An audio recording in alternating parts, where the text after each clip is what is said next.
But without any further ado, let us kick things off. The opening contest is set for one fall, and it's a triple threat match. Introducing first. Hello everyone and welcome to the Morecambe Dome. I'm Dan Reid alongside.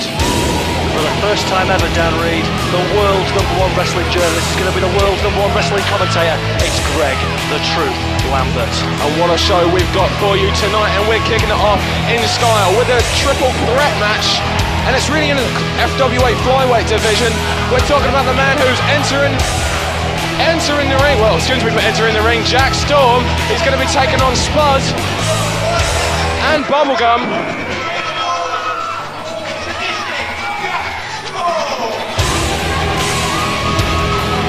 Yes, Jack Storm coming down to the ring, and what I want to know tonight, Dan Reid, the last time we saw Jack Storm in the ring, he got laid out by Jonny Storm, his supposed favourite wrestler, with the Wonderworld, and I want to know how Jack Storm is going to react to such a crushing psychological blow. Greg, can you explain to me why they have the same surnames? Are they related at all? I mean, you're the Truth, you know everything. They're not related at all, but to be honest, I think they both have very many similarities. In one very special way, they both make me sick. What a nice way to start off the show. Thank you very much, Greg.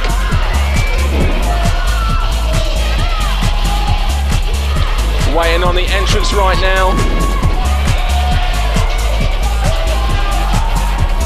Greg, what kind of impact do you think this is going to have on the FWA Flyweight division? Well, the FWA Flyweight division has been around now for the best part of a year. And let me tell you something, whoever wins this match, I predict is going to be the next British Flyweight champion. Of course, they're going to get past Ross Jordan, but I think tonight's winner is definitely going to have as good a chance as anyone, Dan Reid.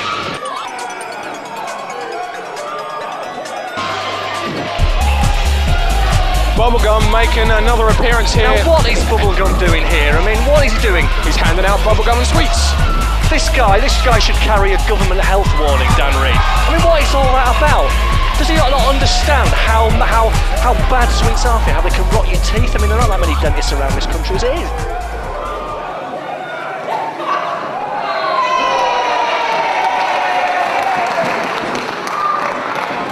And finally,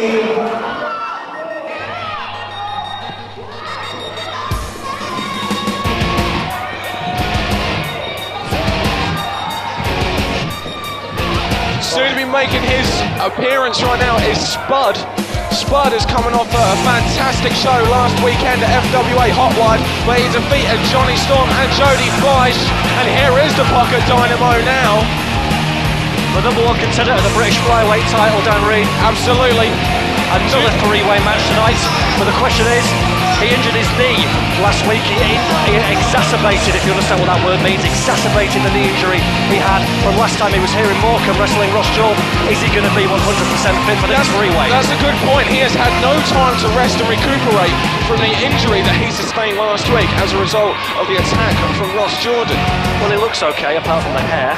Of course, I just mentioned Spud is already coming off a victory from last weekend at FWA Hotwires, where he won a triple threat match there, this time against Jody Fleisch and Jonny Storm, two higher profile FWA wrestlers, in fact two higher profile wrestlers in this industry. Obviously this is going to put Spud as the favourite going into this match. Well, you would have thought so, and obviously long-time FWA watchers will know that Spud and Jack Storm know each other very well. Absolutely, they've battled here. They have indeed. Battled here in the Morecambe Dome many times. And Spud won that match the last time they fought in the FWA British Flyweight title tournament first round back in March. That's right, I remember. Great match too, so this should be something special. Well, I mean, Bubblegum, despite the fact that, like I say, he should carry a government health warning for giving out sweets to children, which I do not condone at all, you've got to say the guy can get it done in the ring, a very spectacular high-flying wrestler. I think all three of these are unbelievable. What's interesting is Jack Storm is in a situation that he's really not used to being in, and that is where he is easily the largest man in the ring. Easily. Well, that's right. I mean, this is a flyweight match, but Jack Storm weighs in bang on the flyweight limit. Great way to start off the match. All three men showing what they're made of. Various pinfall attempts there. Interesting as well is all three men are in the ring at the same time. This isn't a case of... those are the rules, Dan Reid. Do you not know the rules? The three-way in the FWA, that is exactly right. This is why you're called the truth, isn't it? Well, that's what I'm here for. I'm here to add a little bit of analysis and fill in the gaps where you're concerned. Thank you very much. But it has been known for some triple threat matches, of course, where you'll see two guys in the ring and another guy on the outside to tag. Oh, look at that. Spud takes a nicely knock to the outside there. Oh, fine clothesline there. That's the power advantage you were talking about, Dan Reid, and that's what Jack Storm needs to use if he wants to win this match. Big back body drop there. Bubblegum now clothesline to the outside. Jack Storm's dominating. He takes a nasty knock into the guardrail. Spud off the ropes. This is where Spud's most dangerous. One of those ropes. Catch him with a wheelbarrow, turned into an arm drag once again off the ropes now. Tilt-a-whirl. Flying head scissors there. No reaction to that knee injury yet, Dan Reid. No, absolutely not. To me. But watch out, here comes Bubblegum. Is it a case, though? I mean, there's no way in a week that he can get over that knee injury so quick. It's a case of he's trying to make it look like there's nothing there, so they immediately... Oh, that was nasty, that vicious step up into Guri there on Spud. They're trying to make it so that the Bubblegum and Jack Storm don't see a weakness and go for it. Well, you know, if I was out there managing one of these guys, Jack Storm or Bubblegum, I'd be telling them, go for the weak spot, go for the knee, work on the injury. I mean, what is the matter with them? That's what they need to do if they want to be victorious. Whoa. Oh, that was an innovative move there. I mean, it was a tilt-a-whirl head scissors that Bubblegum was hit on Jack Storm, but Spud saw an opening and then turned it into an ace crusher variation. This is the kind of thing you'll see in the FWA British Flyweight division. You're going to see moves that defy description. That certainly does. Well, that didn't defy description. That was just a nasty kick right to the head.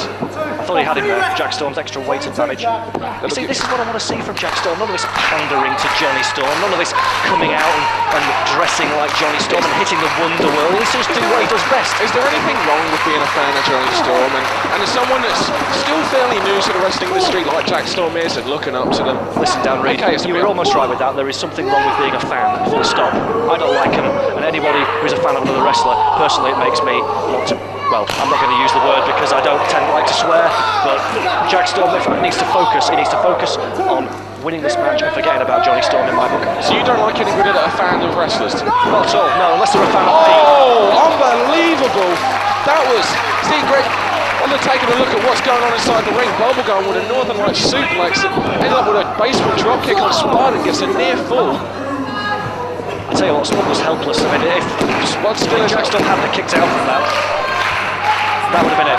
Spud stirs. Spud now. Oh, he's taking a pounding there, and once again another innovative way. Bubblegum counters up to the second rope. Bubblegum's dangerous here. Can't admit that's a sentence I never thought I'd ever say. I'm surprised you can even string a sentence together half the time, Dan Reid. Jack Storm. Look at this, what's he doing? High flying, a man, one of the biggest guys in the flyweight division, doesn't need to be that high up. He sees an advantage, going for a superplex. There's Spud. Oh! He tilted round, he turned it into a powerbomb with Jack Storm. The momentum finally brought Bubblegum over the top for a superplex as the fans chant FWA because they know this is the only place, Greg the Truth Lambert, where you will see action like this. I don't impress easy, Dan Reid, you know that, but that was impressive.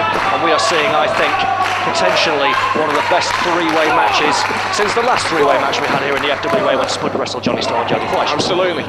Only in the FWA will you see matches of this caliber, night in and night out.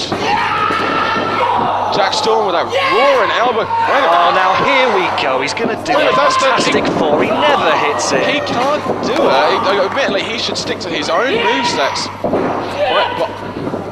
Oh, interesting. A wheelbarrow bulldog mixed with a rocker dropper like maneuver there. 1, 2. What's interesting here is when Spud's doing moves, he tends to be going after both of them at the same time. It's a combination of if he can eliminate two with those double team moves like we saw with a powerbomb superplex and there with the bulldog rocker dropper combination there, he's got one down while he can make the cover. The other thing is it's taking the impact and effect off his knee because he's getting a chance to rest. And that, my friend, was a somersault plancher from Bubblegum to the outside, out of nowhere. And now the fans are looking at Spud. I think Spud has hurt that knee again down Reed, you know, the truth one, but oh no, we know what this is. This is the double springboard, Spud assault plancher.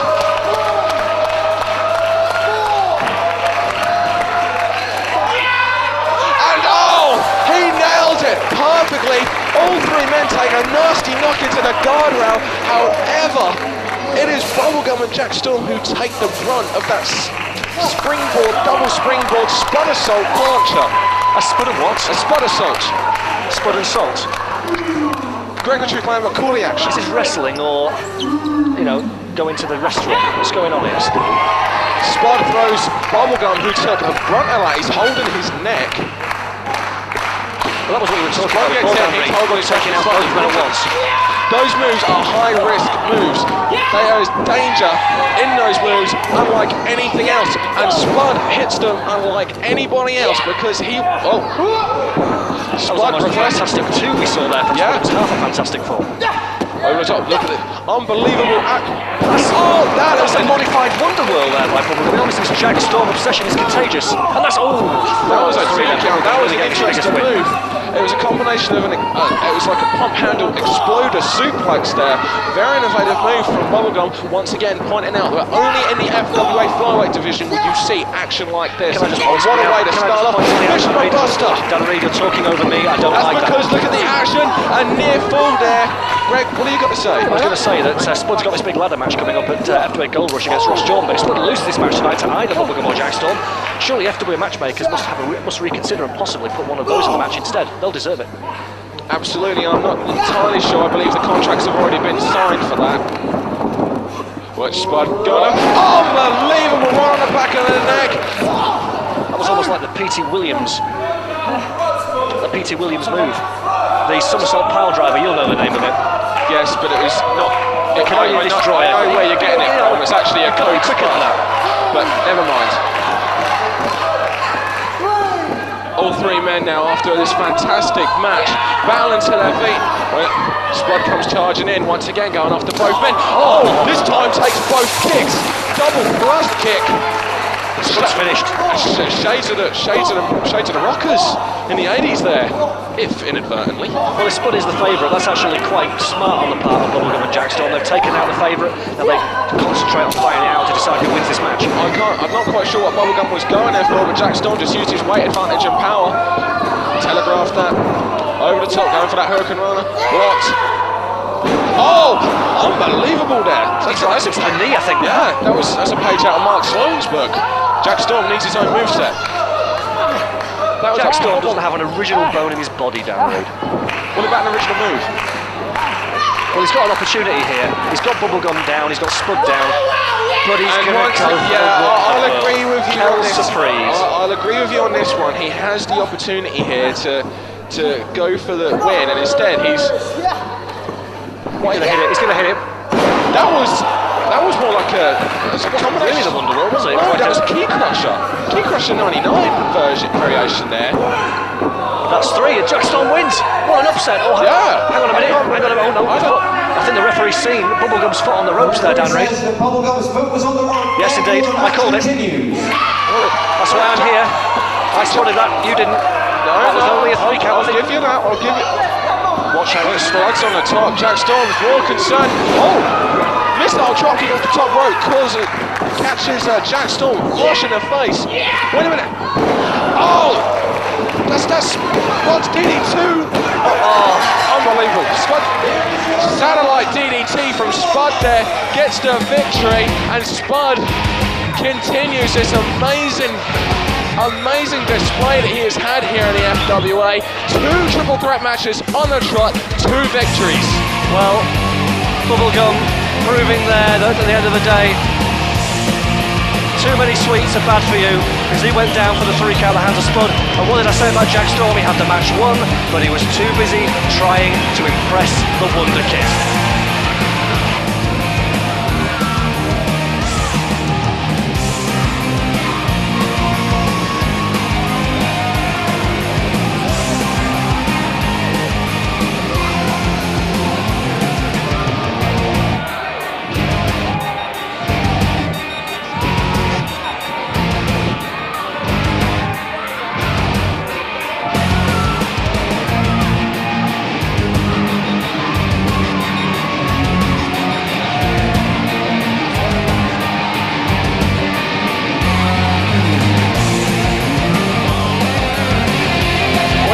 Jack Storm is holding a t-shirt there. Is that a Johnny Storm t-shirt? It says Wonder Kid.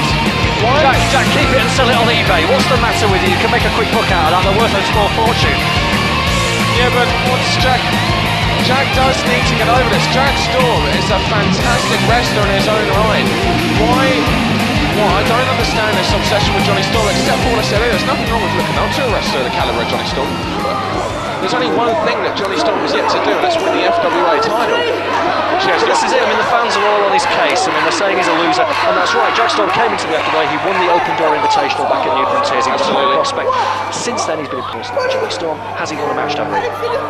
Has he won a match? Whoa, Lambert. No, he hasn't won a match. He hasn't won a single match. Lambert, I know that entrance music. And I know that entrance music too. Yeah, well. And you know this, guy. Do you know what's happening? I have no idea. Alex Shane, you know, he moves in mysterious ways, as Bono once said. Here's the countdown to the show stealer's appearance. Why on earth is the show stealer here? There's your FWA British Heavyweight Champion right there, Dan Reed. That's who it is, the show stealer.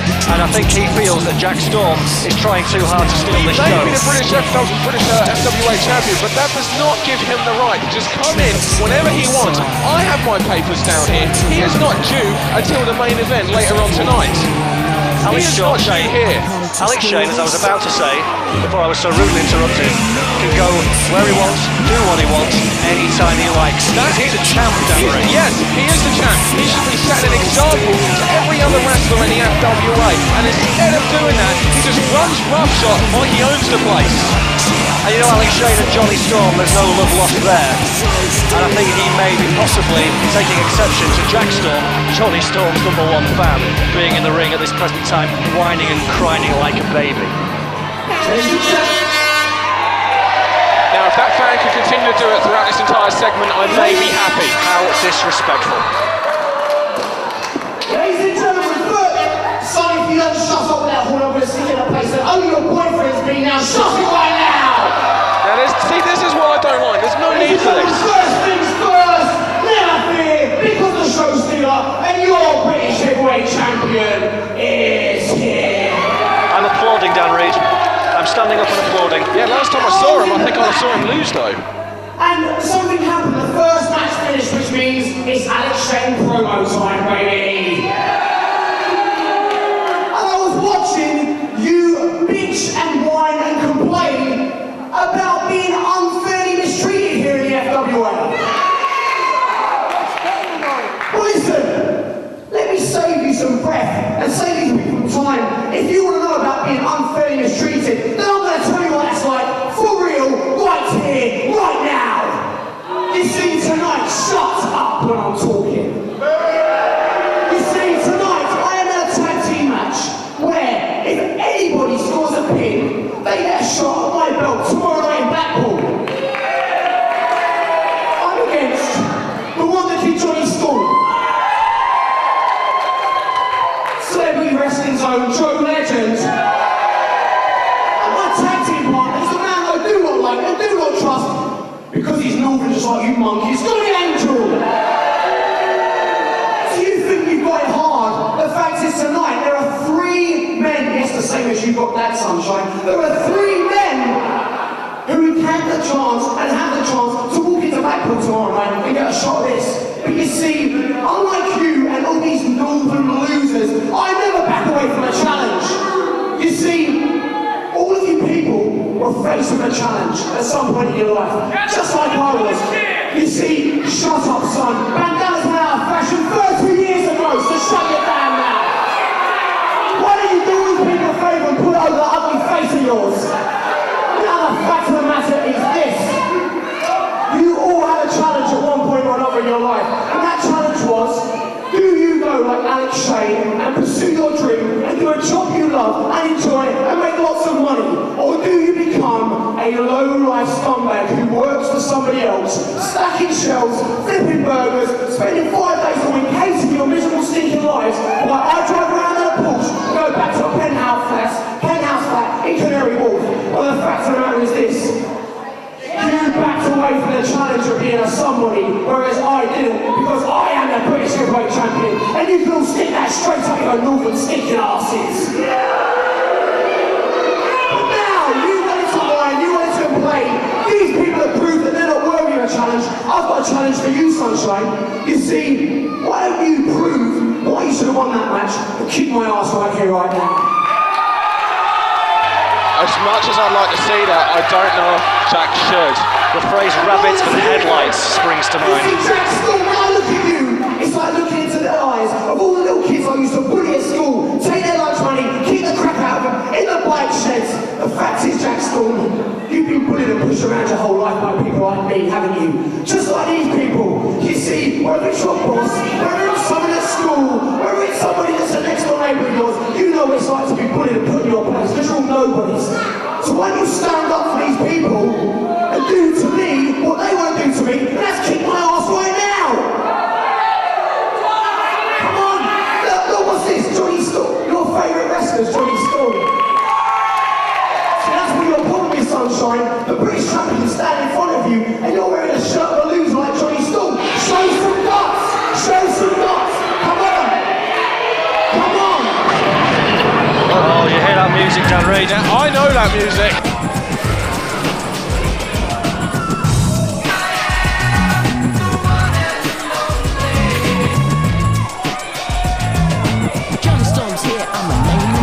Jonny Storm's will come out here, he's going to kick Jack Storm's backside because he's sick to the back teeth of him once again. You listen to this.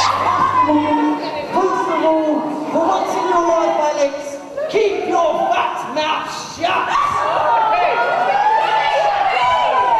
Jack Storm, we do not see eye to eye, but you want to be like Jonny Storm, you better start acting like Jonny Storm. To be Jonny Storm, you have to have respect. You want to know my respect, Jack Storm? You get in that ring and you kick the shit out of the FWA heavyweight champion now! In fact, I'm gonna come and help you.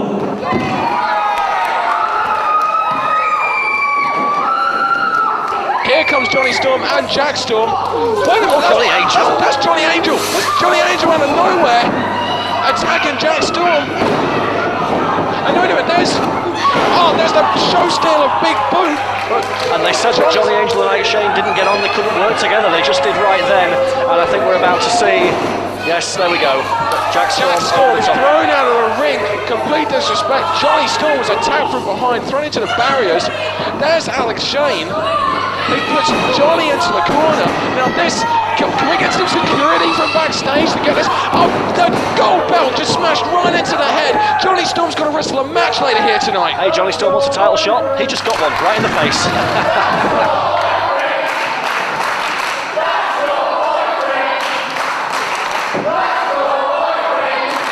Just because you're jealous, Sancho, why don't you shut up? Johnny Angel, you know what? We don't see eye to eye, but you've just proven something. You've proven that that belt you're standing over is what you really want. Forget about the hatred with me. And by taking out Johnny Storm here tonight, that's one less person in your way. So Johnny Angel, why don't you show everybody what you've got? Go get that chair and crack his skull right in before tonight's main event. No. Go on, do it. That's the best idea. Come on. Honorability leads to losing. He's going to lose. You want to be just like him. See that belt on you. That's what it's all about.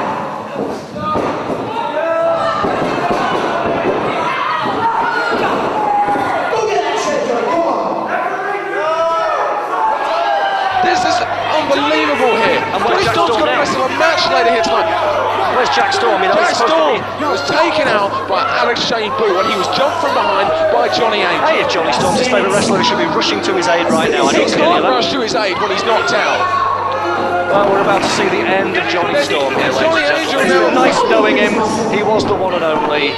Johnny But, Angel not much longer. giving him a chair. No. Oh, wait a minute.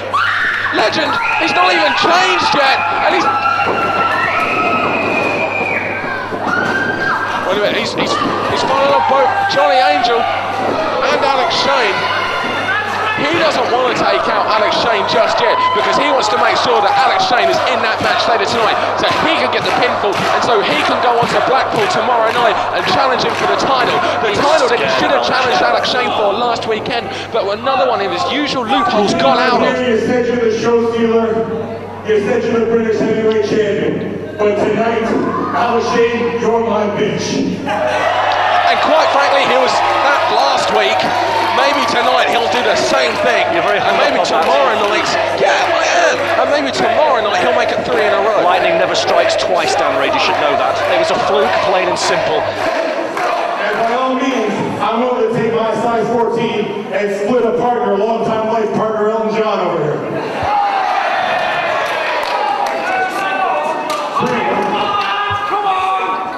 See, the fact is, these people all know something, and I found out pretty recently the same thing. You suck.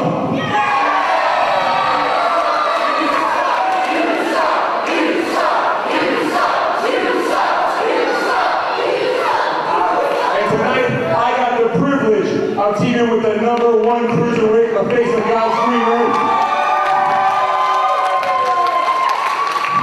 And between the two of us, one of us is going to kick your sorry ass, and whether it's this man or whether it's me, bitch, heroes come and go, but you'll learn, legends live forever. If I was Alex Shane, I would be incredibly worried, because the 2 men that he is facing later tonight and who are gunning for him are standing in the ring, united as a team, and on the front of Alex Shane's top is a great big bullseye, and a problem for him as well as he's even got to watch his own tag team partner. Well, of course there's a bullseye on his chest, Dan Reid. He's the British heavyweight champion, as I told you before. He's been that way for 11 months. He's beaten Raven, he's beaten D'Lo Brown, he's beaten Stevie Knight. Hey, he's even beaten Joe Legend and Johnny Storm in title matches. And let me tell you something, it doesn't matter what happens tonight. Alex Shane is going to come out tomorrow night at Blackpool as the British heavyweight champion, I guarantee it.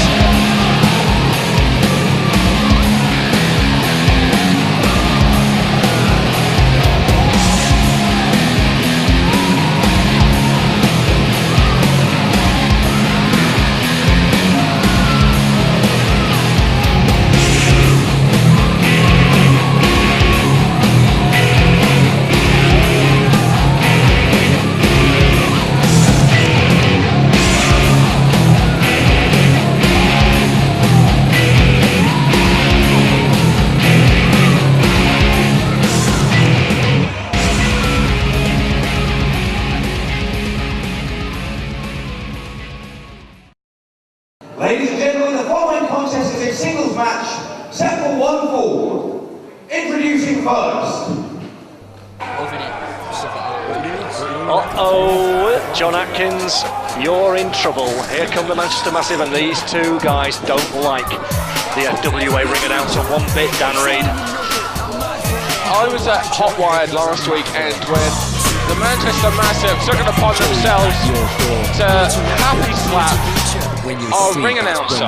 Now, I'd like to point out the fact that John Atkins is a ring announcer. Well, come on, John, announce these guys then. What's the matter with you? I don't blame him, I wouldn't.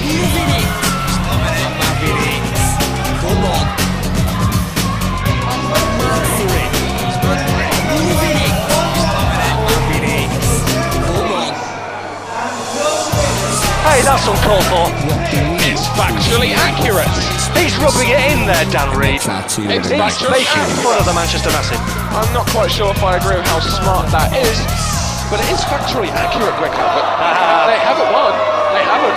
Now here's a scene that's played out in playgrounds all over the UK every day. Oh, not again. 2 weeks on the trot, Greg Lambert. They're doing this. He is not a wrestler. And once again, Atkins stands up for himself. He tripped.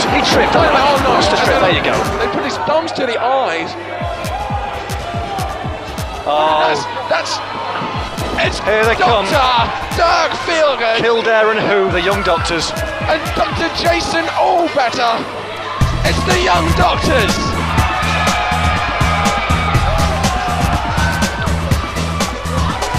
You know, I'm quite disappointed the Doctors came out. I was quite enjoying seeing John Atkins get his backside handed to him Can I there, just Henry. point out just how quickly the Manchester Massive decide to retreat once two wrestlers actually turn up? When there's a ring announcer in the ring, sure, let's happy slap the guy, let's have a bit of fun.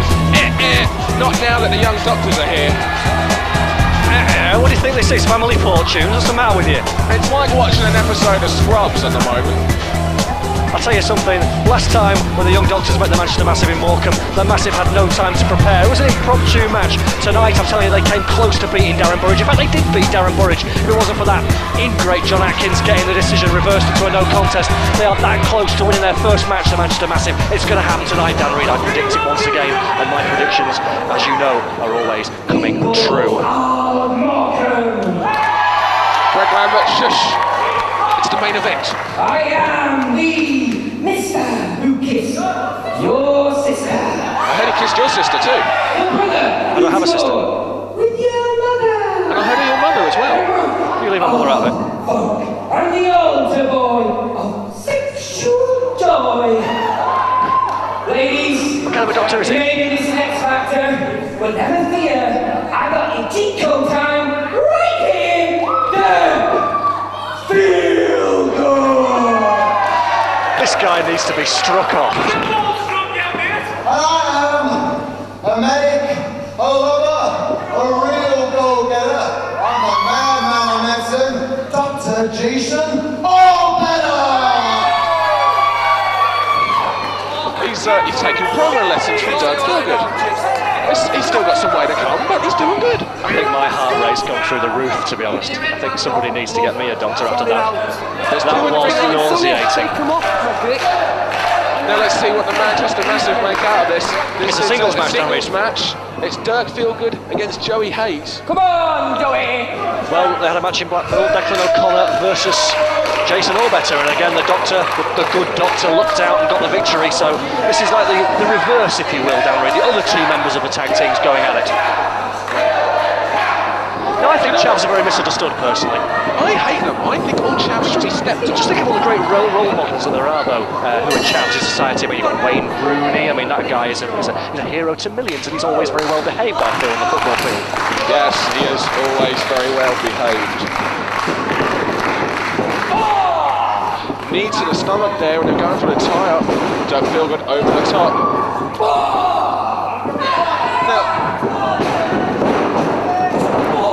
Now, this is just showing just how good the tag team scene in the FWA is right now. We've got the Young Doctors and the Manchester Massive. They're going at it in singles match at the moment, and two double stomps on their feet there. The new breed, of course, returned at The new Hotline. breed returned last week at Hotline. There's the champion Stixx and Sloan. And Simmons saying that he wants to find a tag team partner and go after those Two track belts once again. Doctors.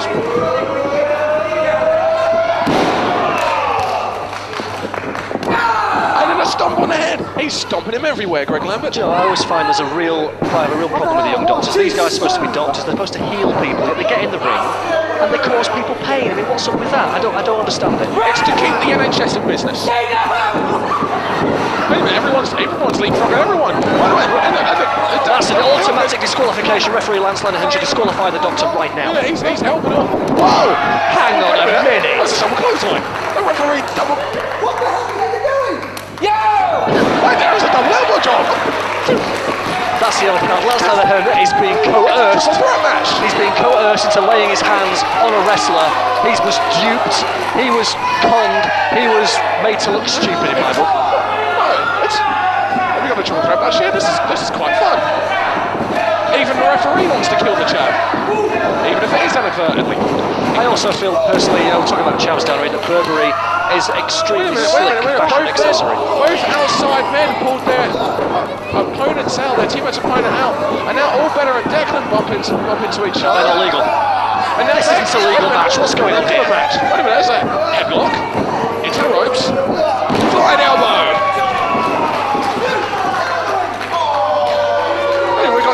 The referee needs to get control of this. It's like a double jeopardy match. We've got two matches going on at the same time. Well, that's double. I suppose your money's worth for the fans here. And, Absolutely. Fans of the always let them FWA. Joey Hayes with a boot to the midsection of Dirk Feelgood. Going over top of the sunset flip. Dirk moves out of the way. I'll tell you what, Joey Hayes and Declan O'Connor, I blame John Atkins for this. They threw them off their game plan. John Atkins threw them off their game plan by being so insulting when they first came down to the ring. No wonder this is happening. Interesting hook toss there as well, like a body check. Yeah, I got it. And there's a neck breaker there. Dirk Feelgood in complete control. And of course, Dr. Dirk Feelgood, owner of one of the most devastating finishing moves in the FWA, the anaesthetic. Yes, neck breaker Had an variation anaesthetic into the done, DDT. Not his variation, thank goodness, but I'm sure it would put me out even quicker. It's just you often seem a little sleepy, if you don't mind me saying. I don't get much sleep, it's a tiring job. And now we're You should stay off those internet sites. a series of fists now. He's just choking him out. This is the only way that the Manchester Massive could take control here, just by simply cheating. Well, I think Dr. Dirk Feelgood's going to be the one leading first aid after this match, because Joey Hayes, a beautiful snap there, he's in control. This is what you need to do, slow the pace down and take it down. The elbow there into the base of the spine of Dirk Feelgood, and now Dirk Feelgood on the receiving end of the punishment. The roles have changed. Dirk's going to have to get serious now. Oh, and it seems like he is getting serious. Dirk's still in this. Does Dr. Feelgood have a manager's licence, by the way? I know Declan O'Connor obviously does, I've seen it, but I mean, look at the guy. The guy couldn't even get his medical smock on last time he was here. He's an idiot. Manager's licence, and what Declan is now chasing John Atkins for some reason. What is their obsession with our ring announcer? Well, it all started back in Morecambe when they took exception basically to John Atkins hosting the Morecambe raffle. The Manchester Massive came out and attacked him, and Stevie Knight made the save, and there's been problems between them ever since. Did you pay for the Stevie Knight retirement fund, by the way, Dan Reid? I took great pleasure in doing so. I'm not even going to comment on that. Joey Matthews walking around. He should be making the most of this. Joey Hayes, Dan Reid. Oh, what a second. You're not Michael Cole, don't pretend to be. Dirk reversed into the Hayes catches a glancing blow there. It was the trail kick, actually caught him into the stomach there. A running shoulder tackle takes him down off the ropes. Joey Hayes tries to leapfrog over him, but he catches a reverse elbow. Catches a 2 count there. Again, only a glancing blow. I think my prediction's going to come true, Dan Reid, because Joey Hayes is well on top. He's dominating the action. Look, no, he's got a 5 count there, Lancelot. There's no problem breaking the rules. As long as you're aware of that 5 count, you've got to break before that. Point out though, he's so obsessed with this whole thing with John Atkins and pandering to the crowd that some of his offense has actually been rather weak, like he's toying with him. This is their problem. If they spend more time actually staying on their opponent, keeping the attack on, rather than toying with them, they may actually start to get a victory. Now, to be honest, Joey Hayes is just biding his time here with Dr. Dirk Feelgood. Dirk is backed into the corner. He doesn't know where he is. See, there was those elbows there. He was almost challenging him. He was making fun of the fact that he was elbowing him there, and then Dirk Feelgood just responds. Dirk has had enough. Okay, Joey Hayes then sits. I think I know what's coming, Greg. It's a knife-edge chop battle, and I think Dirk won. Dirk with 2 thunderous knife-edge chops. We can hear that from here. Oh, kicks the stomach, blocking the clothesline. Goes for a neck breaker. It's countered. Both men battling for a backslide here. Reversed. Joey Hayes sent into the ropes, and there's a variation of the Blue Thunder driver there. And beautifully executed. Yes. Hook the leg, that's what I like to see. Hook the leg always. Maybe if he was to spend more time hitting moves like that and staying on his opponent, but the Manchester Massive would get a win. Well, I'm not seeing any complacency here, Dan Reid, from Joey Hayes. I'm seeing a man who's focused on getting that first victory. You didn't see any complacency there, just jaw-jacking with the crowd when he should have been going to the top rope. He was getting something out of his eye, Dan. There was no jaw-jacking going on. Look at this. Oh, the double sledge blocks with an atomic drop. And Anderson like spine buster. Paul Travell would be proud. Like you say, shades of Arn Anderson, Dan Reid. But I think Joey Hayes, that the wind has not been knocked out of him. This match is far from over yet. Well, the wind may have been knocked out of him. Anderson like spine buster there. That's not just a spine buster, he also drives his shoulder down into the midsection there. And I'll tell you something, them being doctors, they are, you know, real-life doctors in the medical school of feel-goodification. They know the pressure points, they know which part of the body to hit for maximum effect. Absolutely. Forearm there from Joey Hayes. Dirk sent into the corner, bounces off the ropes, misses the bulldog. Oh, Dirk misses the clothesline. A leap from behind, standing drop kick. Dirk seems to be winning almost here. Well, Joey Hayes inside. Doctor, he feels like a pair of curtains. I think he needs to pull himself together, Danry. You're so funny. That's why I'm here. You're so proud. Flying, he went for the elbow. It's more like a back senton there. Over the shoulder. Samoan crash. 1, 2. Look at the intestinal fortitude, as the Americans would say, Danry. I'm well versed in several languages. Can we keep it British, please? Of course. Irish whip. Look at the guts on Joey Hayes. Block there. Knee into it. Sloan is down. Oh, going for that sucker-like kick. There's that side slam.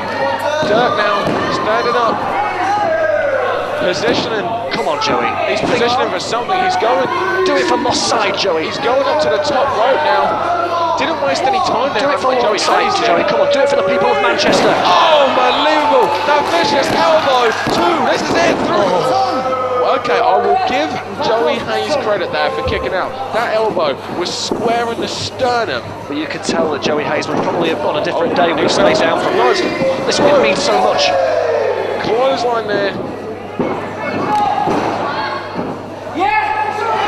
Is he setting him up now for the anaesthetic?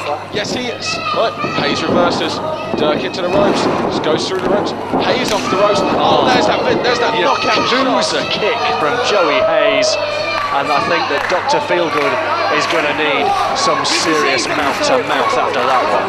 Knockout shot. Well, he's taken a long time to cover it. 2. Long enough that Dirk could get the shoulder up. It wasn't a kick out as such. It was just it was just natural instinct there to roll the shoulder. This is a great match, Dan Rayne. I tell you, Dirk Feelgood is putting on a hell of a show, but I know the Manchester Massive want to win this so desperately, and I think Joey Hayes is going in for the kill right now. We started off with Dirk Feelgood trying to have some fun and games. It quickly got serious. And if Dirk, both men battling for a suplex here. From Chancery there. The anaesthetic again. Oh, there's a knee there. There's a neck breaker DDT. That is it, the anaesthetic. That is it. That will put you out. You will feel no more pain when you are unconscious. 1, Joey, get your foot on the ropes, kick out anything. Wait a minute, Declan O'Connor pointing out to the referee that there is a problem with the crowd barrier. There you go. No, Declan O'Connor jumped Jason all better there. I told you those crowd barriers were bendy, Dan Rayne. I told you earlier today there's something wrong with them. And look, Jason Allbetter on the floor also pointing out the problem with the crowd barrier. Wait a minute, he spears him. No, they're not going to get that first win like this. Well, this is the only way, in my opinion, that they're going to beat Dirk Feelgood now. Oh, there's that double team manoeuvre. That was a double 619, a 1,238, I believe. No. But that's 619 times 2. No! Oh, yes! A massive win, their first match. I told you, Dan Rayne, I told you. No, that was... No! Oh, no, hang on a minute. Just a cotton-picking minute.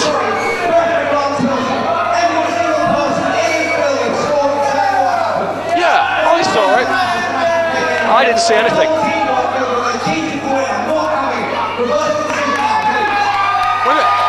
He is the ring announcer. He has no power. He did this last week with Gary Murray. He's the ring announcer. Why was he being jumped earlier in the match, Greg Lambert? Why was the Manchester Massive deciding to pick on... Wait a minute, that's a yellow card. So is the match going to continue? Yes, the match is going to continue. He has taken the testament of hardcore John Atkins, our very own ring announcer, sticking up for himself. And the Massive now on the outside, they've got their stuff. Well, that's quite right. The Massive have the match won. They're going back to the locker room. They have won the match. There's no way this decision should be reversed. There's no way this match can restart. They know they've won the match. They're going back for a big celebration. The real Manchester Massive, the cowards that they are. They are heading back to the ring because they know that in a one-on-one contest, Joey Hayes cannot beat Dirk Feelgood because Dirk just had the match won when he laid out Hayes with the anaesthetic. Dirk Feelgood gets the win ridiculous by count-out because Joey Hayes decided to hightail it, and rightfully so, because he knew he couldn't win. I said this might be the smartest. This may be the smartest. I'm not listening because I'm pointing out facts here. This may be the smartest thing they ever did because they realised that they could not win. Joey Hayes could not beat Dirk Feelgood. Dirk Feelgood winner by count out here in Morecambe. God bless you, John Atkins, for standing up for yourself.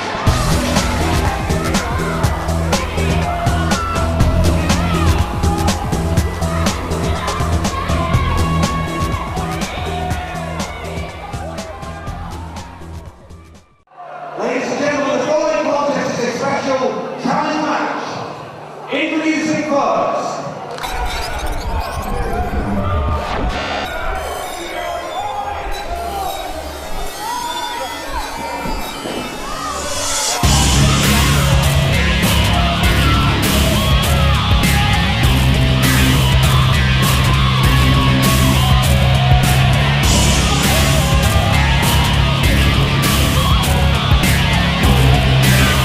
Right now is one half of the FWA British Tag Team Champions, Stixx.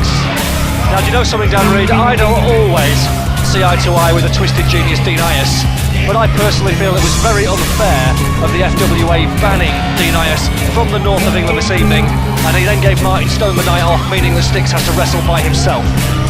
What was the thought if Dean Ias given Martin Stone the night off? Because that's not Mike, the twisted genius. He is always for the 2-on-1 advantage.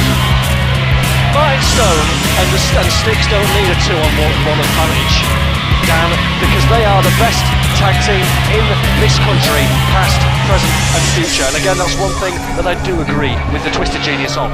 I'll agree with you, they don't need each other at ringside to win a singles match. They are both incredibly mean men, and to be honest, I find it rather uncomfortable even talking about it, because I know they would have no problems jumping me and beating the living hell out of me if they hear me say something that they don't agree with. And they certainly would, but I want you to be quiet for a little, Dan Reid, because I want to see who Stixx's opponent is this evening. He's laid out an open challenge, and I don't know. I've been trying to find out, I've been backstage, trying to get the scoop, as I do as the world's #1 wrestling journalist, and even I don't know who his opponent is. You're not very good then, are you? Well, he wouldn't tell me. I asked him. What, does Stixx know? Obviously not. Don't try and test me, don't Don't try and fool the one who's fooled them all. From County of Ireland, weighing 233 pounds. It can't be. Eamon O'Neill. Yes! What a wonderful return to the FWA this will be. Eamon O'Neill. And Stixx knows the history. Do you know the history that between Stixx and Eamon O'Neill? They've been fought so many times over the FWA Academy heavyweight title. And Stixx is not happy.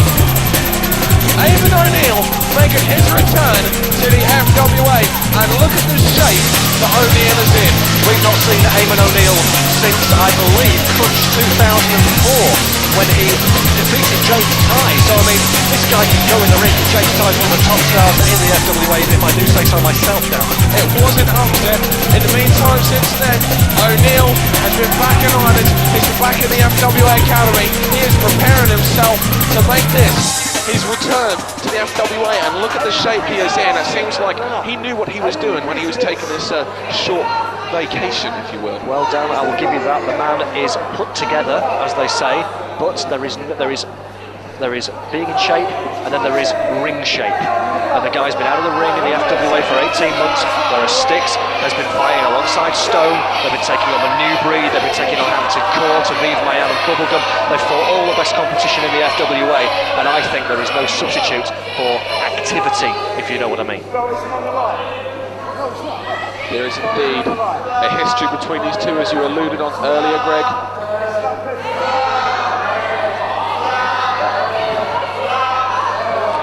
These people chanting at Stixx. These fans are getting on the case at Stixx. So he's follically challenged. So what? You know, I don't have a problem with that personally. You know, I have a full head of hair, as you well know, Dan Reid. but why point out the man's shortcomings? I think it's just quite rude. Straight away there, Stixx showing no respect, but Eamon O'Neill, the wrestler that he is, takes the head. Stixx goes down. I'd like to point out that the shape of Eamon O'Neill is in such great shape and put on so much muscle mass that when he sprung back off those ropes, he was able to send Stixx down with a shoulder block, okay? This is probably a situation that he is not used to being in. When you look at the teams that he has, you mentioned Aviv Mayan, you mentioned Bubblegum, he competed against Ross Jordan. He's not used to being in a position against a guy the size of Eamon O'Neill. That's a very good point, Dunry, which is exactly the reason why I was about to make it. Eamon Strahan, as he used to be known, now known as Eamon O'Neill. That's going to take some getting used to, but he is very much on the same physical sort of level as Stixx. His middle name was Strahan, I believe, and he just took that out. Thanks for telling me. I knew that, of course I knew that. You knew that, then? Just testing it. Yes. So Eamon O'Neill. He's got a tight headlock on there. Stixx trying to outpower it, turn it into a top wrist lock. Eamon's actually, he lost the grip there, but he was able to recoup and actually bring Stixx back down. He now turns it. Do you want me to tell you why this is going to be such a great match? Nice move there. Finder's carry, he rolls over and he hooks the leg. All the body weight was over. Well, I will tell you why it's going to be such a great match, because these two men know each other so well. They have fought so many times, and I think that's why Stixx, he looks thrown off his game to me. He had no idea he was going to be facing someone who knows him inside out. But the fact is, let's look at it on the other foot, Stixx knows Eamon O'Neill inside out as well. Absolutely. But he wasn't preparing for. My opinion, Eamon has known for we don't know how long that he was going to be wrestling Stixx here tonight. Stixx hasn't. And you're right, because Eamon knows Stixx so well, he knows everything, he knows his flaws, he knows his strengths.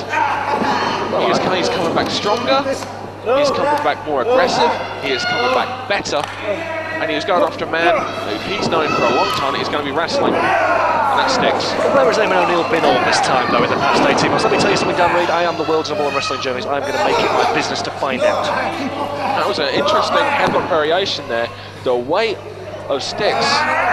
Eamon knew it was going to be a difficult job getting him down there, so he used all his body weight, threw himself right underneath it there. Stixx was able to reverse it into a head scissors, and Stixx is in a position that he's probably not used to being in, which is actually mat wrestling, because he's just so used to bullying the smaller guys in the FWA around. Well, this is a great move because it puts pressure on the arches of the neck, and in a real hurry you can black out from the pain from the pressure of any kind of head scissors. Eamon O'Neill, the fantastic wrestler that he is, was able to use his elbows to spread the knees apart, get his head out, he rolled through, and he's back with the headlock, back in control of the match. Do you think that Eamon O'Neill is proud of his Irish heritage, Dan Reid? The tights that he's wearing suggest so. I know he listens to Terry Wogan. He does, don't look at me. He's a big Radio 2 fan, is Eamon O'Neill, I'm telling you. Cool match. Stixx now on top. And he watches the Eurovision Song Contest religiously. Did you know that? No, you're learning things every day from being with me. Wow, you really come up with the important facts here at a He's also got match. Blankety Blank. The entire, all 5 series with Terry Wogan was presenting it on DVD. You're speechless. This is why I'm the truth. This is why I'm the truth. I make it my business to get you the big scoops, the big news. There's the cravat now. See, I'm going to call the wrestling. You can talk about people's DVD collections all you like. I'm going to call the wrestling in front of it. And there's Eamon O'Neill, the fantastic British wrestling move, the cravat, complete control. Think back to your World of Sport days. I'm guessing he has a few World of Sport DVDs and videos at home as well, because he is wrestling fantastically. Once again in control, going back to the headlock. Power of Stixx sends him off. Shoulder block once again. Stixx goes down. Over the tops, he tried to trip him. He ducks the clothesline. Knife edge chop. Another knife edge chop. Sends Stixx reeling back into the ropes. Reversal. The power of Stixx comes in to split. Telegraphs that, drop to the knee. Oh, beautiful spinning wheel kick there. Out of nowhere after the wrestling moves that we've seen, he comes out with a striking move. Beautiful deep arm drag, controlling the arm and shoulder. Shades of Ricky the Dragon Steamboat here. I am very impressed with what I've seen with Eamon O'Neill so far tonight. I'll give you that, Dan. He doesn't seem to have missed a beat since he's been out of the ring, and like I say, familiarity breeds familiarity, I believe. That is the phrase. Familiarity breeds familiarity, and that's why we're seeing Eamon O'Neill, I think, doing so well against Stixx. Would he have done quite so well against someone he didn't know quite so well? That's my question. Stixx tried the triple to take Eamon off his game. He hit the ropes, and Stixx was straight up there with that reverse elbow. Takes Eamon down, winded him. There's a stomp right on the sternum there. I'm impressed so far by Stixx. I'm always impressed by Stixx. This guy is a killer. This guy is a bruiser, and he doesn't need the twisted genius. This is what I'm so impressed by him, because he's not only a guy who will beat the living heck out of you, he can think.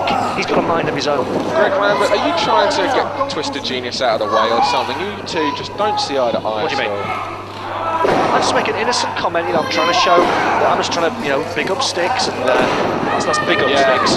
Big up Stixx. And you don't get that? Big up Stixx. Yes, calling the action in the ring right now. There's a side suplex there. It's okay, from Eamon. Eamon now, maybe he's making a mistake as he's signaling to go to the top rope. All FWA wrestlers are so well diverse. And Stixx now. Well, that's what I mean about being smart, don't read. He was under the ropes, he gets out of the way. That was a smart move. Take 5 minutes, why not? Oh, look at that. Oh, the power of Stixx comes in. Oh my goodness. That little sequence summed up everything that Stixx is all about. He took a pounder outside the ring, again as they say in America. As I said, I'm well versed in several different languages, I keep telling you this. And then after doing so, he lured Eamon into his trap and used his brute strength to force him back into the ring post. If he did indeed do all this deliberately, then yes, well done. Stixx in complete control on the outside. Needs to get back in the ring. Referee Mike Bishop making his return to the FWA. Welcome back, Bishy, the beefy of the FWA. He's dropped some weight, actually. Eamon O'Neill climbs under the ropes, making his way back in. Stixx is there, just jumping him, not letting him get back to his feet. Fans getting on the case of Stixx, and they're showing their support for Eamon O'Neill, and rightly so, because I've been very impressed. Oh, there's the side suplex. He's continuing to work on the back. This is Stixx's problem.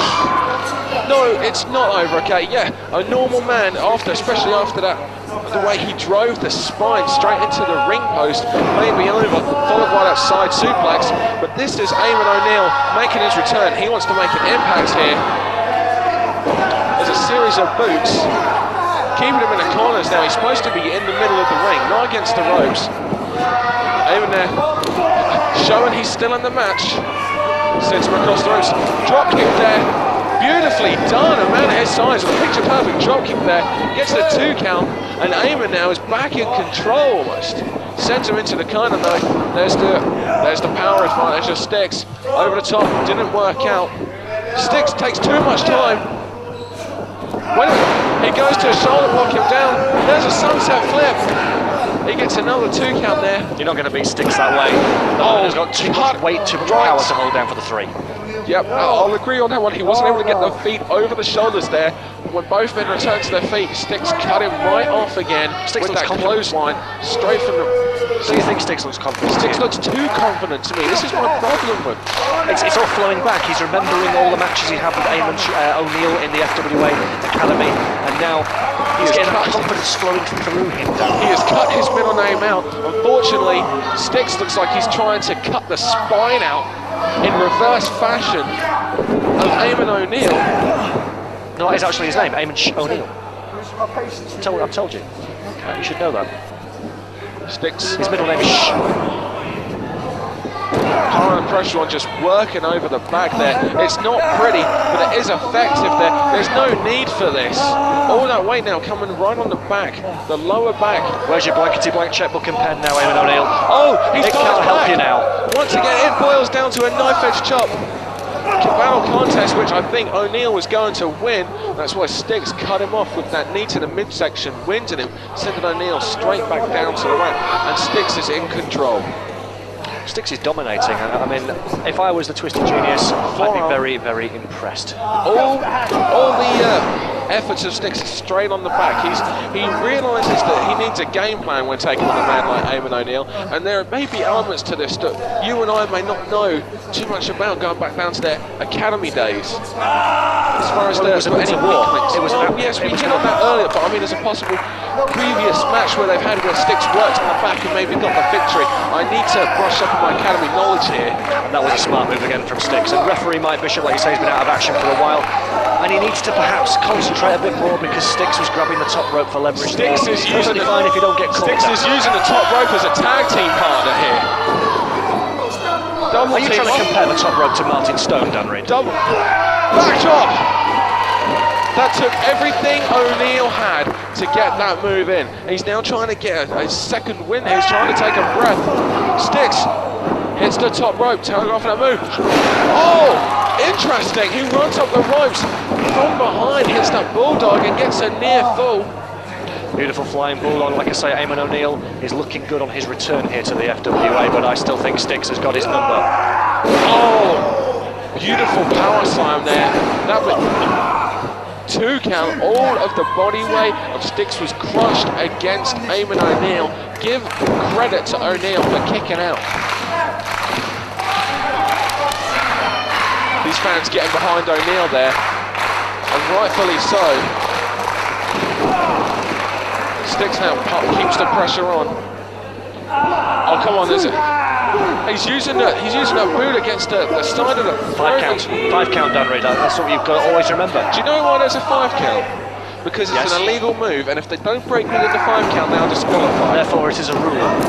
Therefore, they are fighting within the rules. Eamon O'Neill now gets the fit up. Takes too much time there. Maybe that's where the problem is with him being out of ring for quite some time. Stixx now keeping the pressure on him now. We're about to see the top. No, Stixx superplex. Stixx should not be a man of that size. This is now, wait a minute. O'Neill, reverse it. Running Liger bomb, Greg Lambert.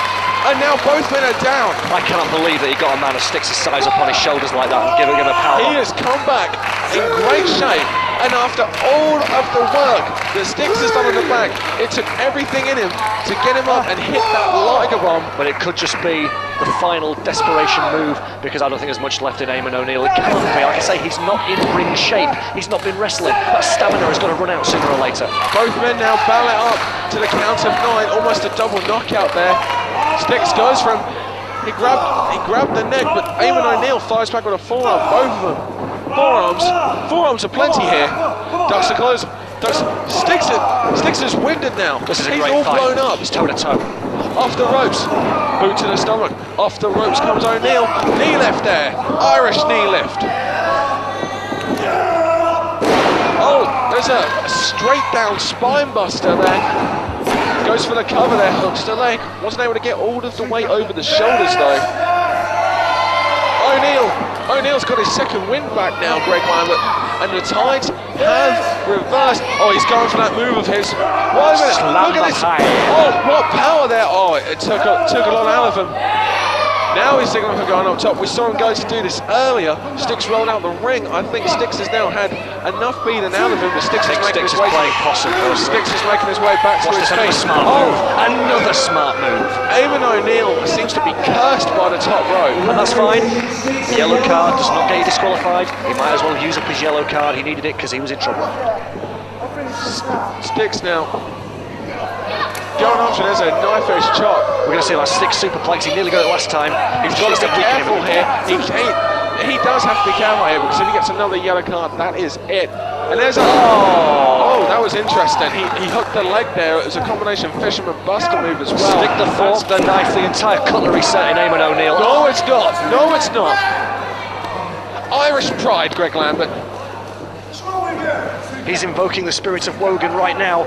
I've never seen anything quite like it. Invoking the spirit of Wogan. Lambert.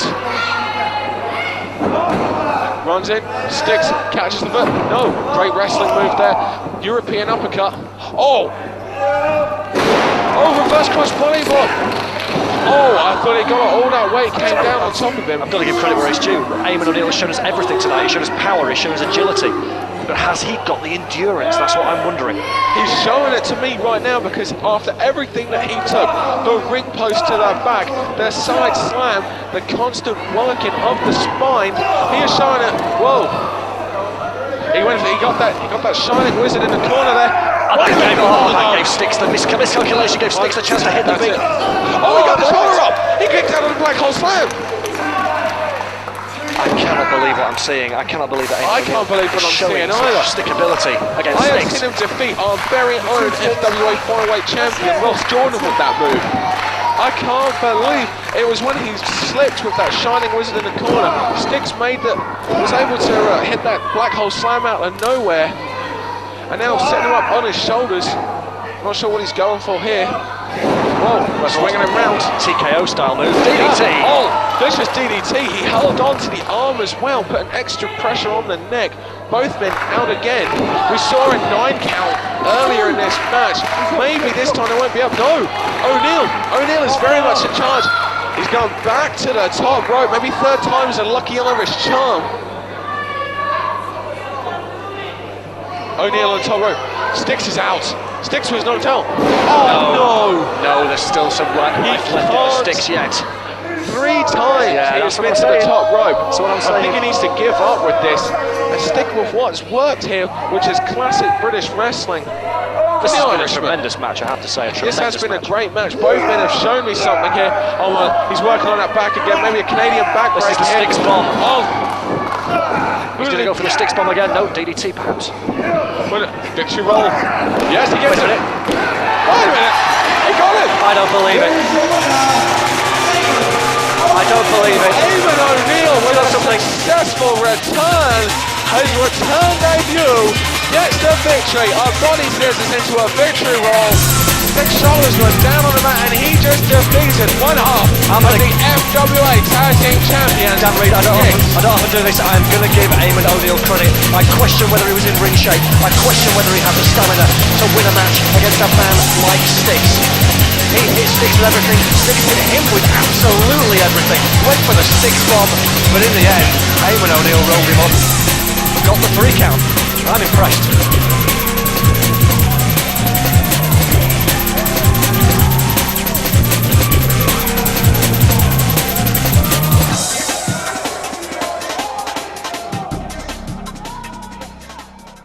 Before that, we have a special match brought to you by the FWA training school right here in the north of England, FWA Future Shock.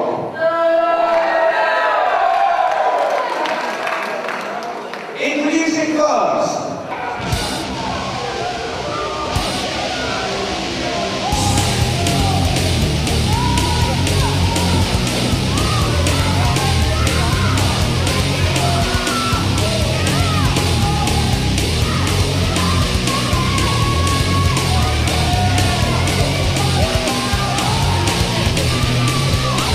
And welcome back to the Morecambe Dome.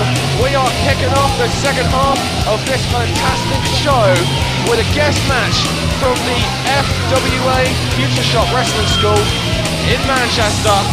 And making his way to the ring right now is Chris Egan. Chris Egan, 16 years of age, Dan Reed, and that in my book makes him one of, if not the youngest professional wrestler, not only in the north of England, not only in the FWA, but in this entire country.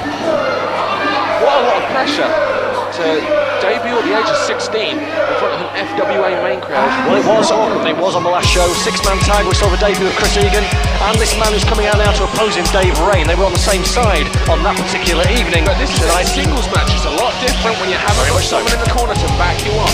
All the pressure is looking on you as Rayne makes his way and his singles wrestling debut here in the FWA. Clapping hands. Both these guys seem to be appreciated by the fans here. They're showing interest and looking forward to seeing what should hopefully be a great technical, great wrestling display from both these Future Shock Wrestling students who have now almost graduated, if you will. Well, this is it, and I would expect that Chris Egan would have the advantage, because as you point out correctly, Dan, it is Dave Rayne's singles wrestling debut in the FWA, but it's not Chris Egan's, because at Blackpool on August the 28th, Chris Egan took on another one of the students from the Future Shock Wrestling School, Dom Travis, and in front of his hometown crowd of Blackpool, Chris Egan came out victorious. He's got all the confidence going into this match with Dave Rayne. Yes, but Blackpool doesn't have the Morecambe raffle, which is why there's more pressure on, because there's so much expectations on this show. Blackpool doesn't have a lot of things that Morecambe has. For example, He was right. The Truth was right. Greg the Truth Lambert's right. The Morecambe hometown boy. Now, I'm looking forward to this. Both these guys have got a lot to show us. Let's get down to it. Let's see what these guys have got to offer here in the FWA. And look at that. Starting off now, nice handshake professionalism. We said last time they were tag team partners. And they train together. They train together, absolutely. Day in, day out at the Future Shock's gym in Manchester. Both these guys want to get a win here or propel them here in the FWA. Even if it is just the Future Shock Wrestling guest match. But because these two are training together, they know everything about one another. They're already expecting the counter to the move they're doing. And let me throw out some names at you. People who've trained in the Future Shock Wrestling School in Manchester. People like Dr. Dirk, Feelgood. People like the Manchester Massive. People like the head trainer at the FWA school in Manchester, Dangerous Damon Lee. All FWA stars. That school is churning out some big name talent. Absolutely. Both men were going for an arm drag there. They fought it off. And now it's Dave Rayne on top with the several arm drags on a trot. Catches the leg, goes for another. Oh, sweeps the leg. This time he's on top. These two guys are very well schooled for such a tender age. Wait a minute. Hey, I know these guys. Hang on a minute. That's Mark Sloan and Ollie Burns. They're from the FWA Academy down in Portsmouth. We're up here in Morecambe. Wait a minute. And Ollie Burns sounds. Oh, lariat to the back of the head, and there's a kick to the head. Oh, and there's an Inseguri, and then a Mafia. Whoa. Do you understand what's happening here, The Dan? entourage has just jumped. Yeah. But do you understand what's happening? Tyrone Johnson has the microphone.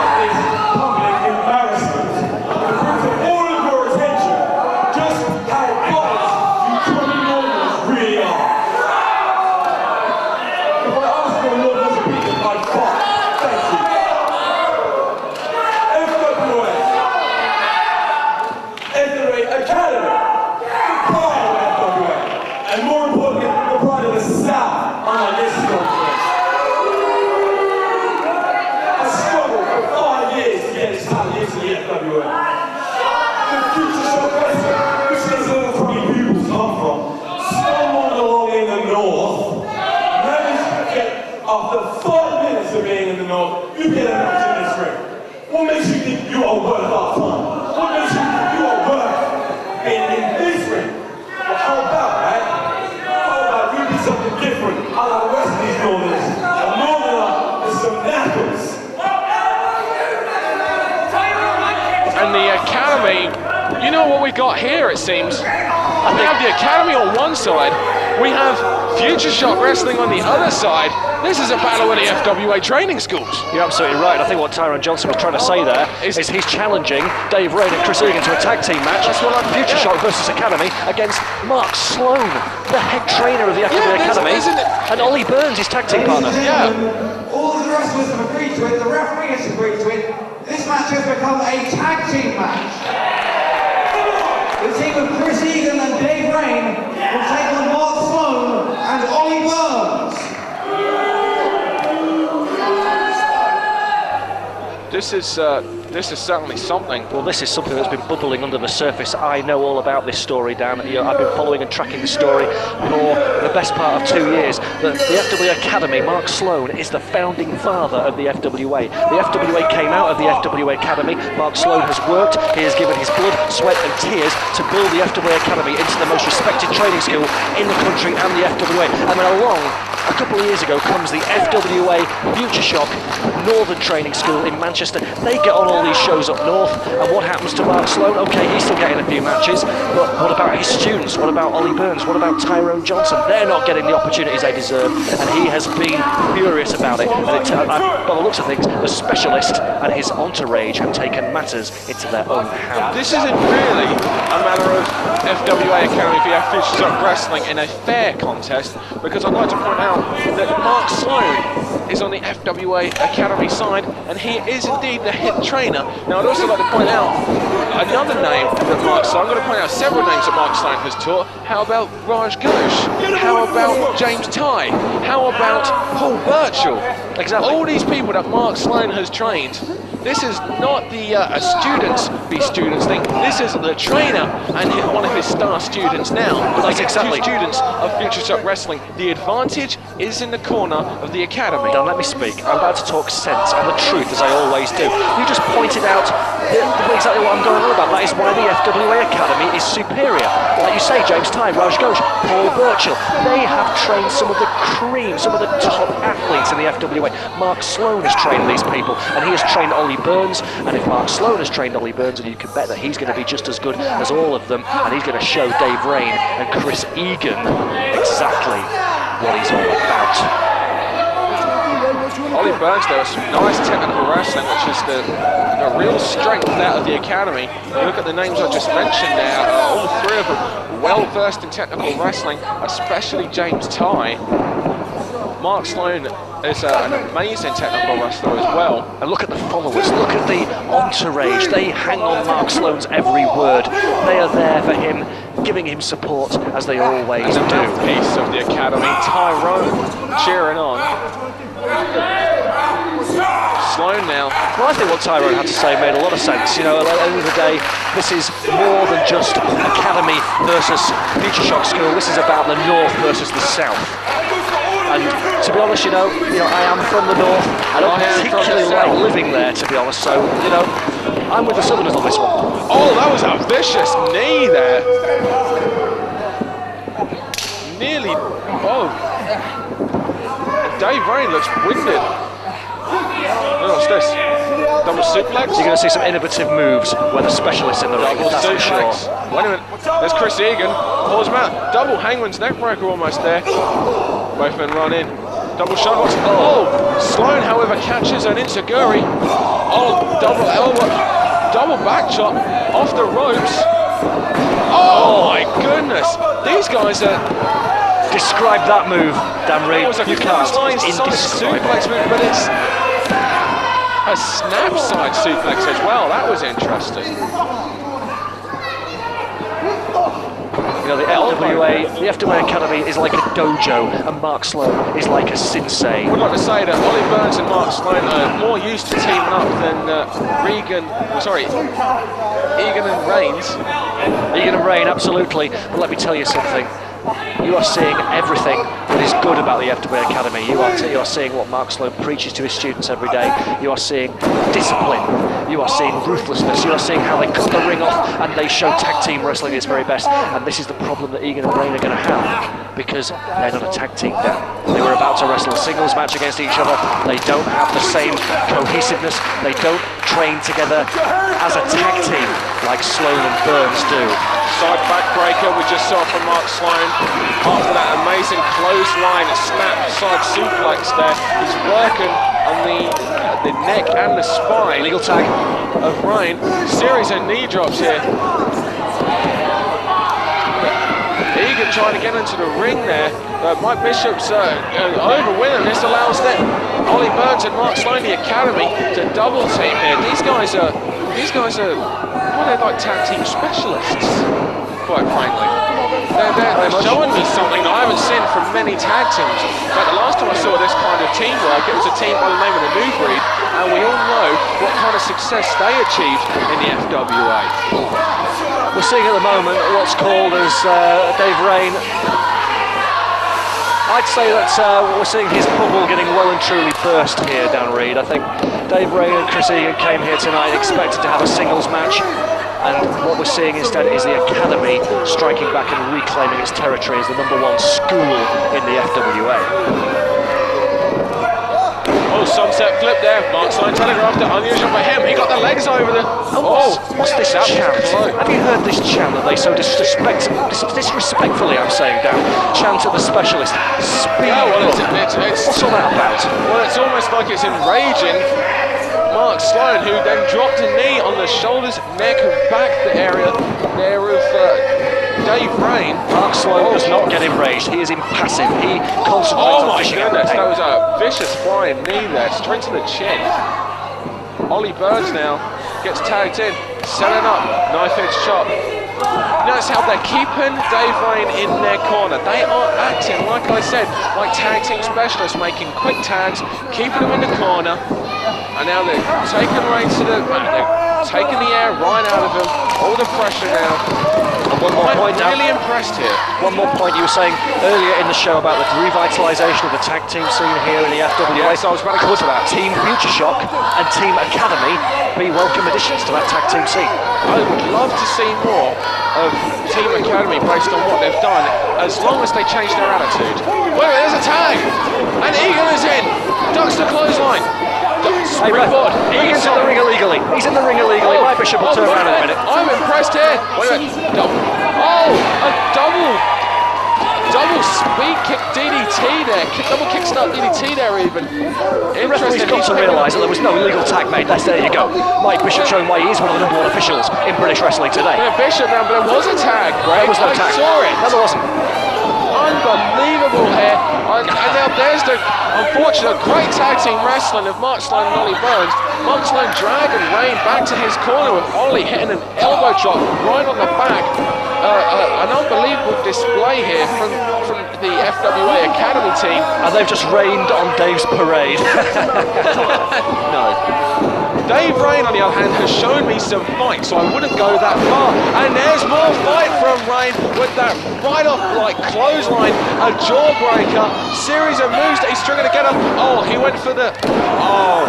The Shining Wizard, I believe, is the term you're Yeah, looking the for. Shining Wizard he went for that was ducked, and when he moved, Ollie Burns went right back to the back, the base of the spine with that elbow drop here.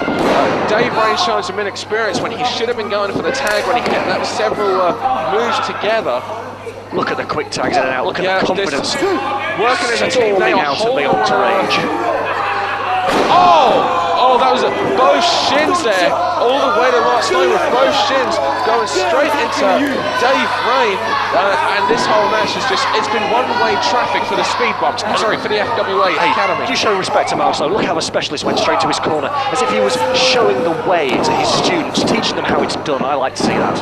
Well, he just teached how to kick a guy's head in there, gets a 2 count. This is what I mean.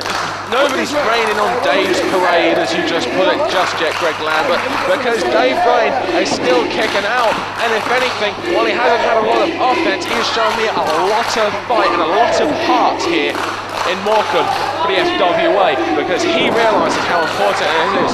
Well, ducks the clothesline. Sloan directing traffic there.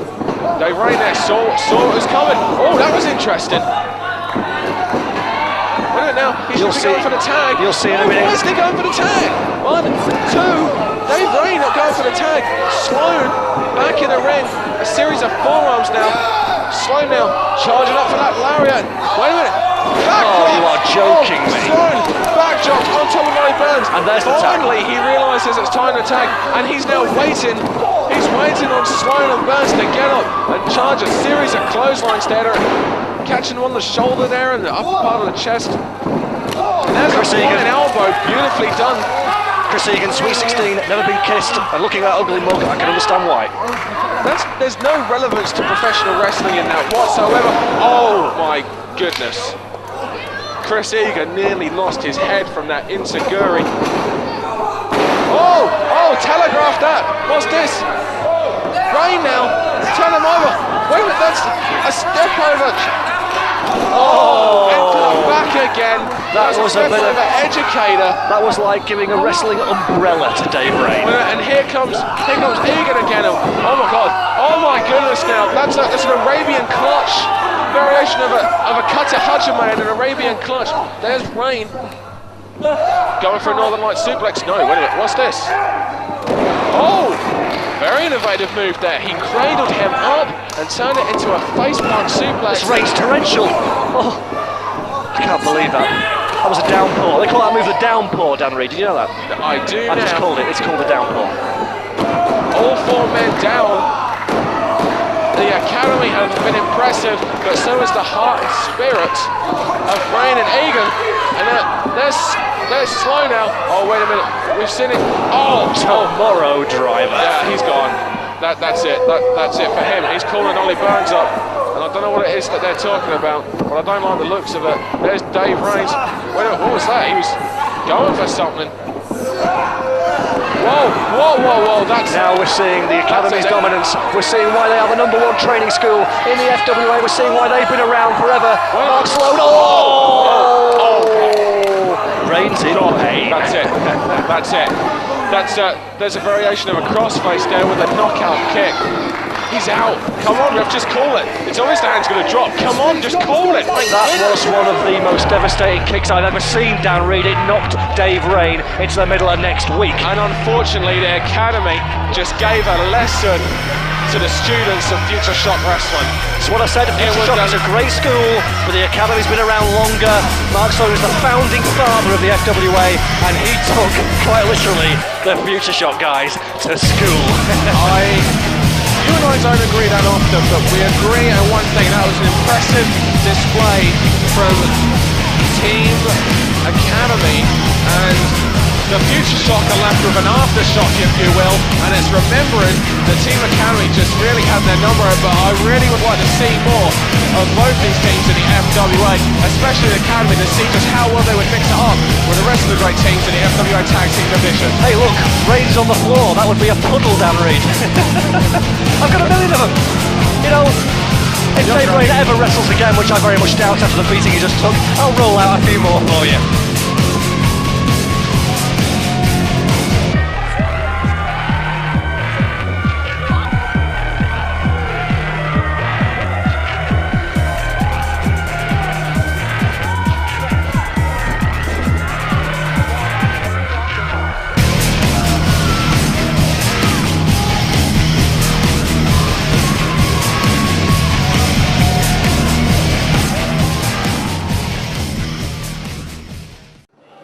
However, the following contest is set for one fall, and it's a special UK versus USA Women's Challenge.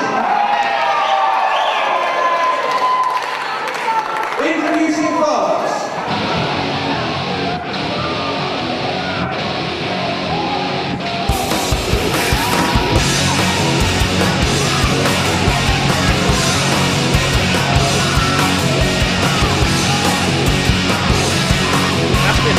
Ask me any question about professional wrestling, I guarantee I will answer it straight away. Go on. What's Dave Rayne's birthday?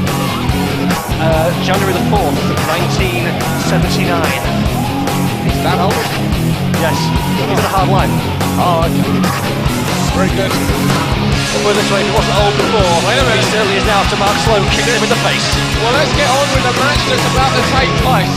This is a rematch from last weekend at FWA Hotwires, which was an impromptu match between Simply Luscious and Nikita. Do you want to tell everyone what happened last week? Yeah, I'll tell you quite simply. Simply Luscious kicked Nikita's rear end. Nikita had been away for a long time, and Luscious just dominated her entirely, using all her experience from Ring of Honor and TNA, and giving Nikita the so-called Queen of Chaos, so I'm scared, the meeting she deserved. I'll agree. Simply Luscious made a very good impression last week, and her experience in Nikita's ring rust was shown. Those fans have opinions on the gender of Simply Luscious. Have you seen Simply Luscious's eye? It seems like Nikita made quite an impression on her. Whoa! Look at that. Have you seen it? Whoa! I can see it from up here. We're near the top of the Morecambe Dome. That she is unable to wrestle tonight. She does not have doctor's clearance because of the injury she has suffered to her eye. Well, she has nothing to prove, to be fair. She's already beaten her. Why should she need to wrestle her again? That's what I say. Look at this. Wait a minute. I know who that is. And so do you. That's a certain beautiful young lady by the name of Nikita. And Simply Luscious knows all about her. And what's that in her hand? My phone number, I bet. I seem to have here a medical note for one Simply Luscious saying she's clear to wrestle tonight. Signed by your doctor. Her doctor's notes are made up to Simply Luscious? Unless you're scared, of course. It's got to be a forgery, Dan. It has to be. No, Nikita's not like that. She's the Queen of Chaos. Queen of Chaos, Yeah. Queen of Schmaos. She is not the first lady of the FWA. Jane Childs is. Jane Childs took Nikita out of the FWA and then she brought Simply Luscious in. And to be honest, Simply Luscious is a more than adequate replacement. Nikita now making her way down to the ring, and we've got this match. There's a moment ago we weren't sure if it was going to happen. Look at the valiant Luscious, the way she runs the ropes. I mean, she can't have any peripheral vision because of that swelling, that hideous sty that is coming out over her left eye, I believe, from here. And Nikita, are you sure? I think Nikita made an impression.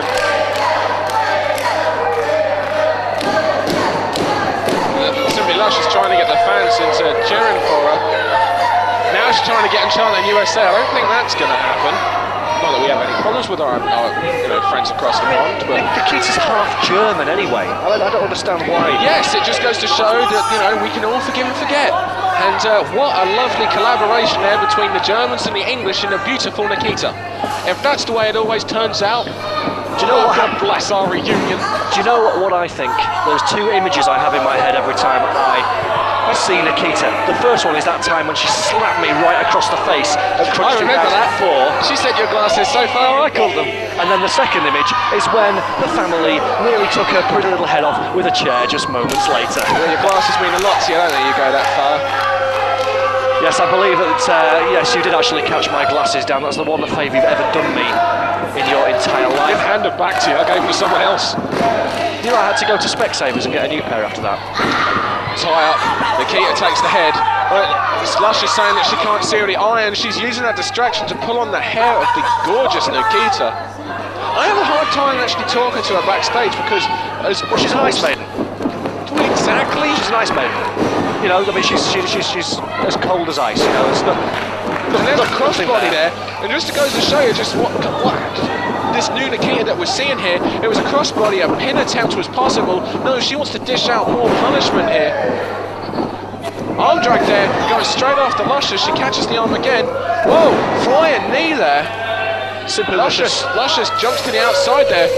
I just want to make a point about Simply Luscious. She was trained by none other than Steve Carino. And who did Nikita very famously have a relationship with?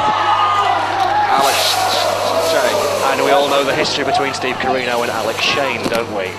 From what I understand, though, I don't know what the relationship is between Nikita and Alex Shane anymore, though. Well, I don't think we need to hit on that. I'm sorry, I'm a journalist. Personally, I'm a journalist. Some people say I'm a tabloid journalist. I personally disagree with that, but sometimes you have to get to the bottom, you have to dish the dirt, and Nikita could have been absent from the FWA for 18 months because she had a falling out with Alex Shane. Well, the tides have turned now. And Simply Luscious is now in control. Simply Luscious turning the lights out of Nikita almost with that double sledge. Now setting up for a suplex. Nice snap suit. Oh, she holds on.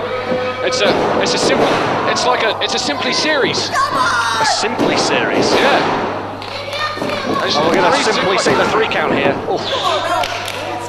Simply Luscious is in great shape. You know, Simply Luscious has beaten Nikita, as you say, less than a week ago after it hot wired, and she has momentum, and that is why she has the advantage in this match. Bad eye or no bad eye, she has the confidence knowing that she can beat Nikita 1, 2, 3. And Nikita reverse. Oh my goodness! Oh, she went straight for the eye. Oh my gosh, she does have no feeling to her right. I mean, she should do that. Oh, nice. This is a new Nikita, don't we? Hip toss bomb there. You know, I know she used to throw herself off balconies like there was no tomorrow, but this is a new Nikita, a more vicious Nikita that we're seeing, a queen of chaos, as she now likes to be known. Yeah, she did throw herself off balconies, okay, I remember that because I was underneath it. I was in the ring watching, and then I was watching also about 10 minutes afterwards when the family chalked up yet another win over this. Sunset flip, Nikita's turning on the ties here. 1, 2 could get a victory. Oh, roll out, split second away there. Oh my goodness! Right across the throat there, simply luscious. Lariat, and I suppose she learnt that from Steve Corino. I suppose she did. I mean, that is one of Steve Corino's signature moves. But I'll tell you what we're noticing here is that Nikita made her name in the FWA for wrestling and defeating men. And that's probably because there was never anybody in the women's division of the FWA who could match up physically nice ball with package. Nikita. We get a 3 count. Oh, reversed. I will continue to make my point. That is that now there is somebody, simply Luscious, who can get in there, the same gender as Nikita, and match her one-on-one, face-to-face, fair and square. Nikita got tied up in the ropes there. She couldn't move before simply Luscious dropped the elbow on her. Simply Luscious is a beauty, don't you think? I'm not going to say anything else. I'm just far better looking than Nikita. Well, I think I'm just going to side with the fans here. And although I'm not suggesting that she has testicles. I beg your pardon. That's what the fans said. I'm not going to say that. I'm not saying she has to get up every morning and shave her face. No. You know, I'm a journalist, and when you write something down like it's called libel, when you speak it, it's called slander. But what I'm saying is, I'm not suggesting it. I'm not suggesting that she goes to the toilet standing up. I'm not doing any of that. I'm writing all this down, you know. What stuff I was suggesting? I know you can't read shorthand, but even so, thank you. I've just been given a pen there by my assistant. You've not met my assistant, have you? I always bring my assistant with me. Oh, right. Paul. Yes, hello. Oh my goodness! Normally people get their feet up. Nikita's more vicious than that. She drives the point of the knee into the eye there. Oh, suplex there, back of the neck. Nikita rolls over on the cover. That was vicious. Well, this is why Simply Luscious wasn't given medical clearance to wrestle. I mean, her pretty little face cracked against the FWA top turnbuckle pad. This could leave her blind in one eye. I mean, how heartless is Nikita? I don't know if you saw it. Nikita's looking. Luscious looking dazed. I'm surprised she got the 3 count. Well, instinct there, centre. Oh, and a double clothesline sent them both down. And once again, both girls find themselves on the mat here. Referee's counting. Both girls trying to make their way up. This is the second match these two have fought. It's been over here in the UK. We mentioned last week where Simply Luscious scored the victory over Nikita. Oh my goodness, you should not do that to them. They should be treated nicely. Oh, and just chopping each other. Oh, can you clear up that drool that's on the floor beneath? Thank you. So I told you my assistant comes in handy. What's this? Oh, it's going for like a urinage there. Luscious countered over the shoulder into a fireman's carry. Watch this. Oh, balls out. Luscious takes a bump into the corner there, winting her almost. Nikita staying on top, saying that's it. Boot to the stomach, off the ropes. Neck breaker, no, counters. Nikita into the ropes, ducks the clothesline. Wait a minute. Oh my goodness, that's a urinage backbreaker. 1, 2. Yeah, I can't believe that. Nikita ties it up. The second match, it's 1-all. I noticed then when Luscious took that bump here, the corner of the top turnbuckle pad had become loose. That's why she was disorientated. Right. That's why Nikita was able to get her and hit that finishing move. You're right, I did not notice that the top turnbuckle did come loose. It would have caught her in the forehead and eye. Nikita was able to then hit that urinage backbreaker there. But she took advantage. That's what I've been saying about Nikita. This is a new Nikita. This is a cold-hearted ice maiden, the queen of chaos, and she is willing to use the exposed top turnbuckle to win a match against a woman with one eye. She's the ice maiden. What does that make that move then? The icebreaker? No, that's Iceman's move. Don't you dare ever copyright any of my man's moves. Okay, I'll get you fired.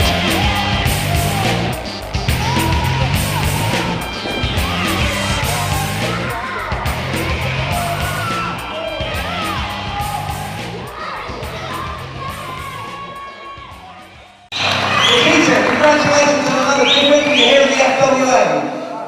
Now I would like to ask you a favour. It's the last show of the year here at Morecambe. Would you do me the honour of being the special guest to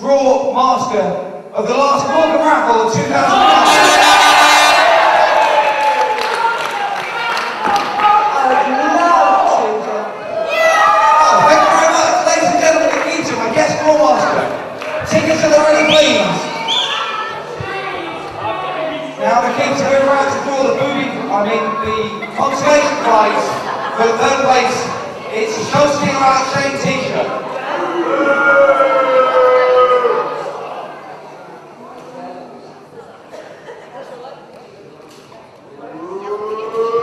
And the winning ticket is 157. Yellow 157. Yellow 157, you've won a Show Stealer t-shirt. Is anybody playing that? Hang on, I've got to check it. It's good. The king says it's good.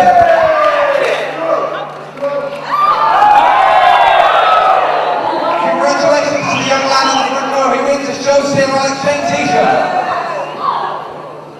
Second prize now, a DVD of the last show held in the Vita Centre of Blackpool. Will you do the honours, please?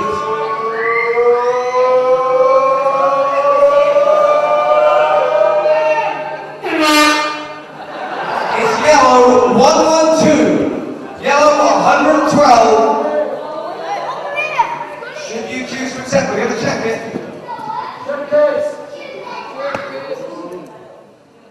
It's good! Congratulations to the young chap in the front row on that side. He wins a DVD of the last Blackpool show, and don't forget, the next Blackpool show is tomorrow. Someone will check that out. And ladies and gentlemen, the first prize of the last Morecambe raffle of 2005. Not only is it a Wonder Kid Jonny Storm t-shirt, but you also receive a DVD copy of the August Morecambe show from this year. So 2 prizes up for grabs, 1 lucky winner. Who's it going to be?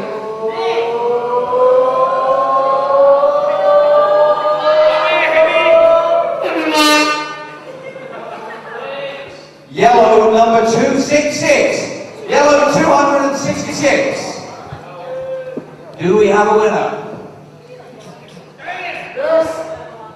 Can we raise the lights or something? Or make yourself known, please. Yellow 266. Oh, over here. We're going to check that. Check it. We're going to check it. And Nikita says, it's good! Well, there that young child earns a TV.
Ladies and gentlemen, it is now time for tonight's main event.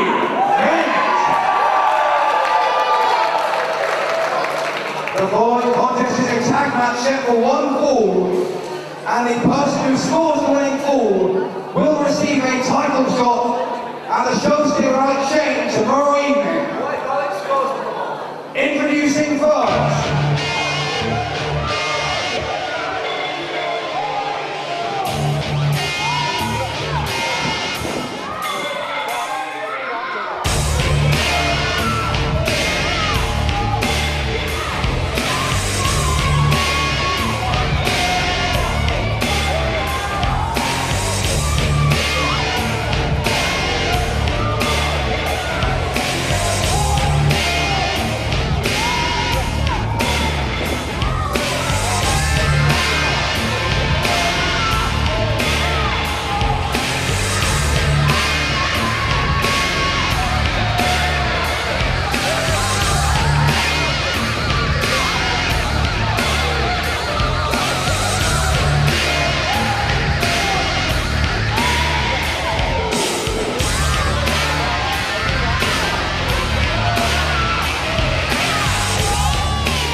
Jonny Angel tonight, Dan Reid. I mean, this is a big opportunity for Jonny, because if he scores the fall in tonight's match, he gets a title shot at his nemesis, the show stealer Alex Shane, in Blackpool tomorrow night.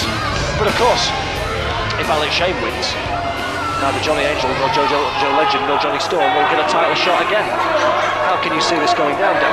How do you see it happening? Come on, speak, man. What's the matter with you? Alex Shane, for all intents and purposes, has 3 people against him tonight.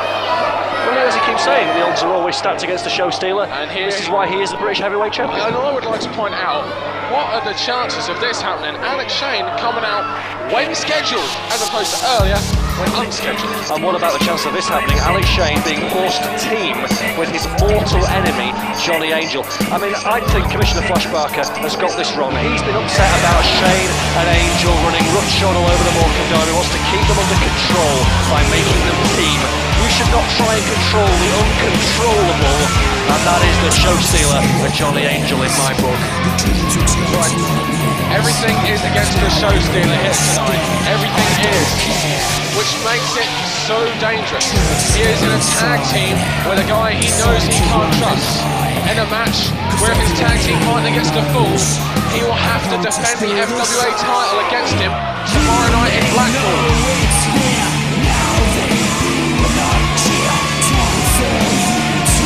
This is an incredibly dangerous situation for Alex Shane, and he knows it. Well, Alex Shane made his feelings perfectly clear about this match and about the fact that it is a conspiracy against him when he came out here earlier in the evening.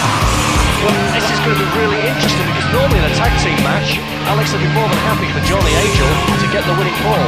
Tonight, that's not the case. So we could see some serious dissension here between these two men. This is going to be very, very interesting, Dan. Absolutely. Flash Barker, our commissioner, doing a fantastic job for the FWA. Rubbish. No, this is a great match. Oh.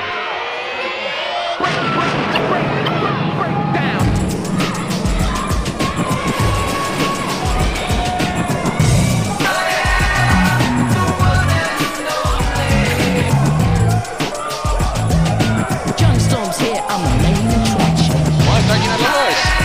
This gets quite simple. I am making an official boycott of Mr. And Eamon singing. the Wonder Kid himself,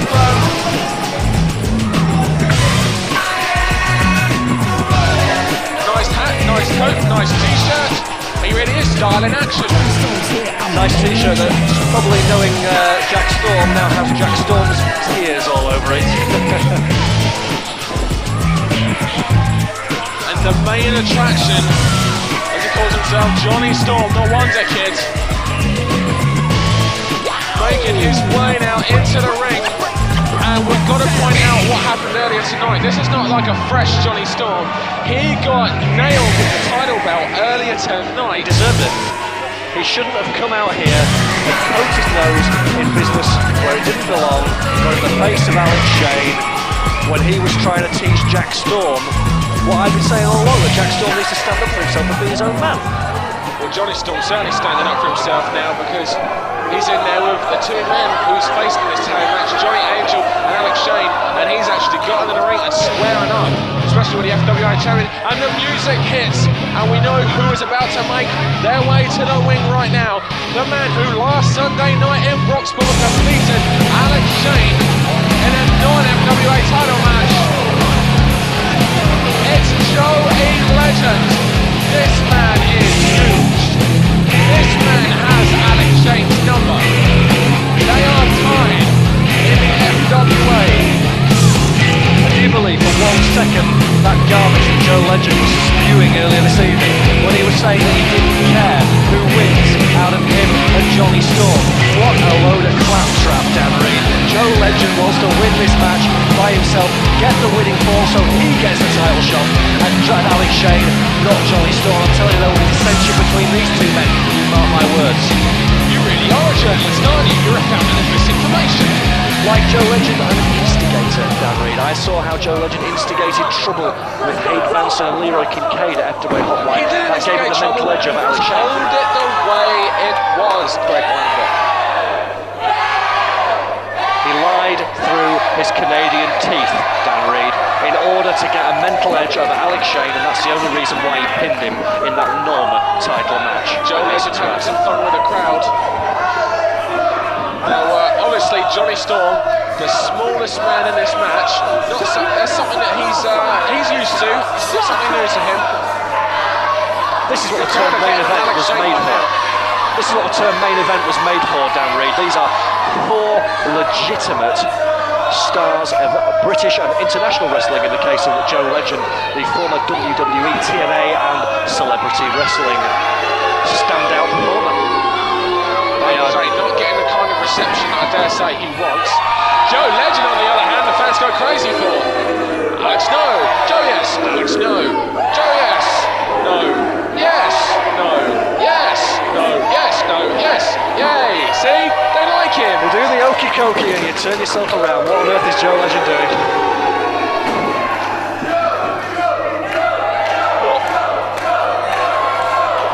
Mike Bishop doesn't seem to know what to make of this. Mike Bishop doesn't know much.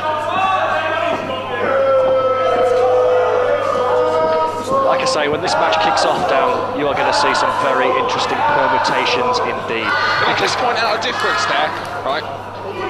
Joe Legend and Alex Shane just shook hands as Johnny Storm and Joe Legend, correctly, like you never see the other thing. Johnny Storm and Joe Legend just shook hands as Johnny made his way to the outside of the ring. We are not seeing this kind of teamwork from Alex Shane, and that's interesting. But there will be times in this match where Johnny Angel may need to show teamwork. What if Alex Shane is being pinned 1, 2, 3 in the middle of the ring? Johnny Angel will have to go to his rescue. Alex knows.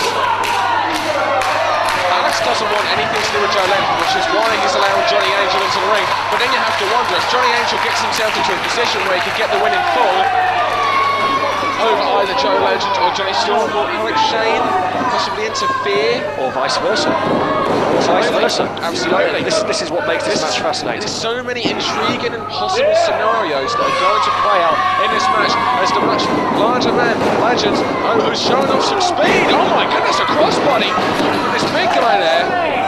Joe Legend is 6'6", he's around 270 pounds, and he just hit a crossbody off the ropes with that awesome momentum.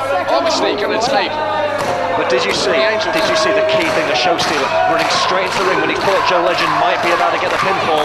He ran in and saved his partner, Johnny Angel, and he despises Dan because he doesn't want Joe Legend to get a shot against him. That's right, he has no choice. And you know, another reason why he doesn't want him to get a shot against him is because last Sunday at Broxbourne, at Hotwired, in Broxbourne at Hotwired, Joe Legend defeated cleanly Alex Shane in a match where it was supposed to be for the FWA British Heavyweight title, but it wasn't. No, I'm still talking, you can keep doing. No. Alex Shane lost. 1, 2, 3. I want to repeat that. 1, 2, 3. Well, of course, Alex Shane will beat Johnny Legend. He'll beat Johnny Storm, he'll beat Johnny Angel. It doesn't matter. Alex Shane will still be out. I said Alex Shane. You've got me all flustered. You've got me all flustered now. You've got me all flustered. Because you can't change facts, Greg Lambert. And the fact is, Alex straight in there, oh my goodness. And the fact of the matter is, Joe Legend has Alex Shane's number, Alex Shane knows it. Last week, Joe Legend put his title on the line, which is a title that he holds from a promotion in Japan, against Alex Shane, but Alex was unable to add that belt to the amount that he is collecting. His mantelpiece must be very colourful, very sparkly, I dare say. He's got more belts than the Karate Kid, is Alex Shane. But let me tell you something about this match. Don't you think that this isn't really a tag team match, though? This is more of a four-way, a fatal four-way, because every man really is out for themselves this evening. Absolutely, absolutely. We were saying about would Alex Shane and Johnny Angel interrupt one another when they're going to the pinfall? Well, we saw handshaking from Joe Legend to Johnny Storm earlier. Would they then try and do the same thing? And he dropped the ropes, leg drop after that, snap there.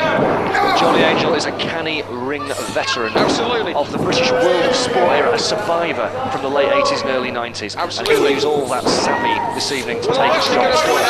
Johnny Storm is no stranger to this. Johnny Storm trained by the legendary and great Dino Scalo. So if anybody knows anything about dealing with these guys, it is Johnny Storm. But Johnny Angel is a second-generation wrestler. His father was the Pitman's Hercules, Crazy Dave Adams. And that man, you know, he used to take Johnny Angel to the well as a kid, and he used to put his head down that well, and he used to soak his head, and he'd bring it back up when he was not able to gasp for air anymore, and then he'd take him down the wrestling ring, and he'd beat the you-know-what out of him, and he made him into the hard man that he is today. Did that make sense? Yeah, what it made sense to me is that the NSPCC wasn't around back then. And Johnny Storm there was showing his great wrestling ability there. He reversed the position he was in. He took a wrist lock, tag team wrestling with the much larger Legend coming to the second rope. He takes a wrist lock and he's now just paintbrushing him. And Angel's trying to get the tag, but Shane didn't seem too keen to get in the ring there. Angel's pulling the hair back into the corner. He's got to break the wrist lock now. There's a knee, not getting the clean break that is expected of wrestlers when they're in a corner. Obviously, Johnny Angel feels that he's an exemption of that rule. Johnny Angel can do what he wants as far as I'm concerned. But I mean, Alex Shane, you're talking about him not getting in the ring. There you go. I was about to say, I said at some point he's going to have to get in the ring because someone is going to be going into that free count that he doesn't want them to get. And that's what happened there. The thing is, there was pure. This goes to show to me the mindset of the show still, Alex Shane. A man like Legend is not going to be defeated on a snap suplex this early in the match, but the paranoia is running right through the show stealer's mind. He just interrupted the pinfall of his own. Whoa! A drop kick. I still can't get over the things we're seeing from a guy this size. The drop kick from Joe Legend sends Angel into Alex Shane. There's a vicious clothesline. Angel takes a horrible sprawl to the outside, and now the show stealer and Johnny Angel on the outside. He tags in. Wonder Kids are gonna fly. Corkscrew body pressure takes them both out. Oh, and you can see Joe Legend cheerleading Johnny Storm, but when Johnny Storm hits that Wonder Wheel, if he hits it on Alex Shane or Johnny Angel, will we see that same teamwork? Will Joe Legend run in and make the save as we've seen Alex Shane do with Johnny Angel? I possibly say this, but the move that Johnny Storm just did was a high-risk move. Was Joe Legend perhaps thinking that by allowing Johnny Storm to take a high-risk move, he's wearing him out for later, possibly giving him the opportunity to get the pinfall there? Did you see that one dragon whip there? Like a one-armed Spanish fly, I believe is another way of describing that move. Johnny Storm and Alex Shane have got a history here, Dan. Of course, Alex Shane took on Johnny Storm at New Frontiers. Johnny Storm, everyone thought Johnny Storm had the match winner after he hit the Wonder World. Alex Shane, you're not going to believe this, Greg, it's very unfamiliar territory indeed, but managed to loophole his way out of it. I know, it's very, you wouldn't think a guy like that, you know, a guy like the British heavyweight champion of the FWA would do that, but he did, and it unfortunately ended up Alex Shane retaining the title. And I haven't seen Johnny Storm get a rematch since. Who won the match? Well, the first match whose name went down on the record books as the winner? Alex Shane, the show stealer, who is still the champion, who beat Johnny Storm and Doug Williams in a three-way match at Crunch, and he's still the British champion. Alex Shane. That's who. You're right. What's this? Wait a minute. Oh, Alex is trying to. The show stealer getting ready to get in the ring. Apparently, will he actually tag in though? No, he's not prepared to tag in when Legend's in the ring. No, he's gonna let Johnny Angel do it all, surely. You know what? agree with the things that the show stealer does. The unfortunate thing is they're very smart. If you know somebody can beat you, why would you get into the ring with them? Especially when you're a champion. Ollie Shane was forced into this situation, as well you know. It's not a very beneficial situation at all for the champion, but all he has to do is trying to get Angel to get the tag to Show Stealer. All of a sudden, Show Stealer doing his best impressions of Rocky Balboa on the outside. Not the Karate Kid. He's got more belts than the Karate Kid. But anyway, more belts than the Karate Kid. I was about to give you my theory on how Ollie Shane can win this match, and I'm sure this has already crossed the devious brain of the Show Stealer. All he has to do is let the other three guys beat the heck out of each other. They all want the same thing, they all want to win the match, they all want to pin each other. Let all three beat each other to a pulp, and then Ollie Shane can roll in there, cover one of them, win the match, and then none of them will ever get a title shot ever again. He doesn't have to defend his belt at Blackpool at all, and he can have the night off to go on the pleasure beach as he so richly deserves. You so enjoyed saying that you actually splattered it on my face. You really like the thought of Alex Shane winning this match, don't you? You've got all that saliva, it'll be worth something in a few years. What is your interest in Alex Shane winning this match? I've always been interested, considering the way you came into He's a great champion. Alex Shane, listen, me and Alex Shane did always used to see eye to eye, and not just because he's 6 inches taller than me, but also because we had a hellacious war when I was manager of the family and he was with old Herman. But then one night, Alex Shane saw the light, he saved me from a chair shot from old Herman. And that's why I now see the man for the great champion that he really is. And Johnny Angel is really getting annoyed now.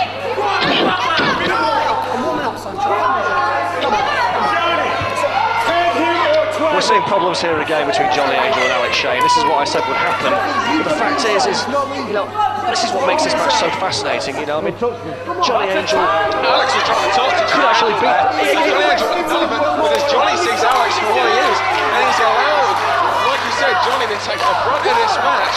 But Johnny Angel can't beat the you-know-what out of Alex Shane, because then he'd be at a disadvantage. He'd be in a 2-on-1 match against Joe Legend and Johnny Storm, which would mean it would lessen his chances of winning and getting that title shot. That's right. He unfortunately, as much as he would want to, Joe Legend was baited Johnny Angel's free shot here. He's going to go for an elbow. Oh! Joe Legend outsmarted the wily ring veteran, allegedly. And here goes Johnny Storm to the top row, getting this crowd excited. Double sledge there, right on the arm. No, he takes the arm in. He had the opportunity to tag. He was within reach there.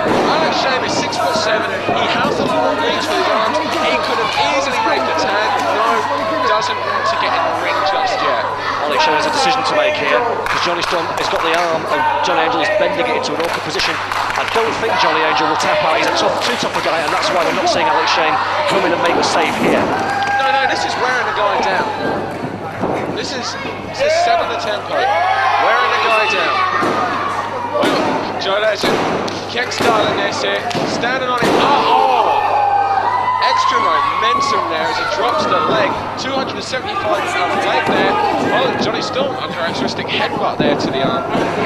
Rolls to the corner. Monster tag, no, that wasn't really much of an effort. I can't believe the teamwork we're seeing here between Joe Legend and Johnny Storm. I'm telling you, it's all going to disintegrate very soon. When one of them goes for a pinfall, the other one is going to run in. I don't believe for 1 second, like I said earlier, that Joe Legend is happy with Johnny Storm winning this fall and getting a title match. Joe Legend is the #1 contender. Like you quite rightly said, he looked out and beat Alex Shane. He wants another shot at him, and I don't think he's going to let Johnny get that shot personally. That's it. Oh my Lord! Greg Lambert! Alex Shane is in the ring! There's no need to call me Lord Greg Lambert, Dan Reed, just Greg will do. And Alex Shane saw that Johnny Storm was weakened. He actually got the double springboard crossbody counter there over the shoulder. One night stand. It's for all you idiots and you, Johnny Angel. One night stand here. Wait a minute. Johnny scoots out of the ring, goes for that. Forearm there. That was. If I was Johnny Angel, I'd make the tag here, but no. Sends some Irish whip to the corner. That pancake there into the.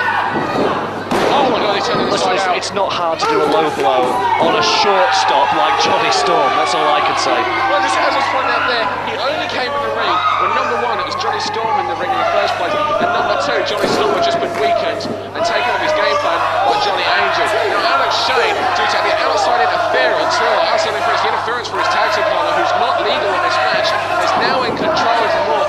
Legend on the ground, but listen, who can blame him? The power of Alex Shane coming into this fighter as he Irish whips him, took too long, the cockiness messing the show together. Back in his face. And Jonny Storm with a series of boots. Up to the second rope now. Jonny! Oh no. Who's in this? Show-stealing choke bomb. Oh my goodness. Gets a 2 count there. No wonder Kid showing why he is a former FWA or England champion. And why he is one of the main eventers in the FWA. He's never won. Just like Johnny Angel, just like Joe Legend, he's never won the FWA British Heavyweight Champion. He's never won the most important belt in British wrestling like Alex Shane does, and he never will. But he does hold a pinfall victory over Alex Shane. I've got to point that out. Alex Shane, yes, okay, he's a 2-time FWA champion. His reign now has lasted nearly 1 year, okay? But if you look at all the ways he's done it, the only reason that's because, as I alluded to earlier, was because of the amount of loopholes. Yes, the king of the loopholes, and Jonny Storm would be possibly wearing that title still had the events not occurred at New Frontiers. No, I disagree. I disagree. Whatever you say, I disagree. The FWA title by the king of the loopholes. The lord of the loopholes, I want to do. You call him whatever you want. You call him the lord of the loopholes, the king of the loopholes. The fact is that Alex Shane has never needed any help from anyone to win a match. I mean, what was the whole deal with Hayden Vanson and Leroy Kincaid last week? Leroy Kincaid, that ingrate, the new All England champion. Leroy Kincaid has now abandoned Alex Shane, the man who got him to where he is. If it wasn't for Alex Shane, Leroy Kincaid wouldn't be the All England champion. Do you know why Leroy Kincaid has done that? It's much like you used to profess to people he has seen the light. Now, Jonny Storm backed into the corner. That was a cheap shot. Alex, that was a cheap shot, that ring. And Jonny Storm fighting.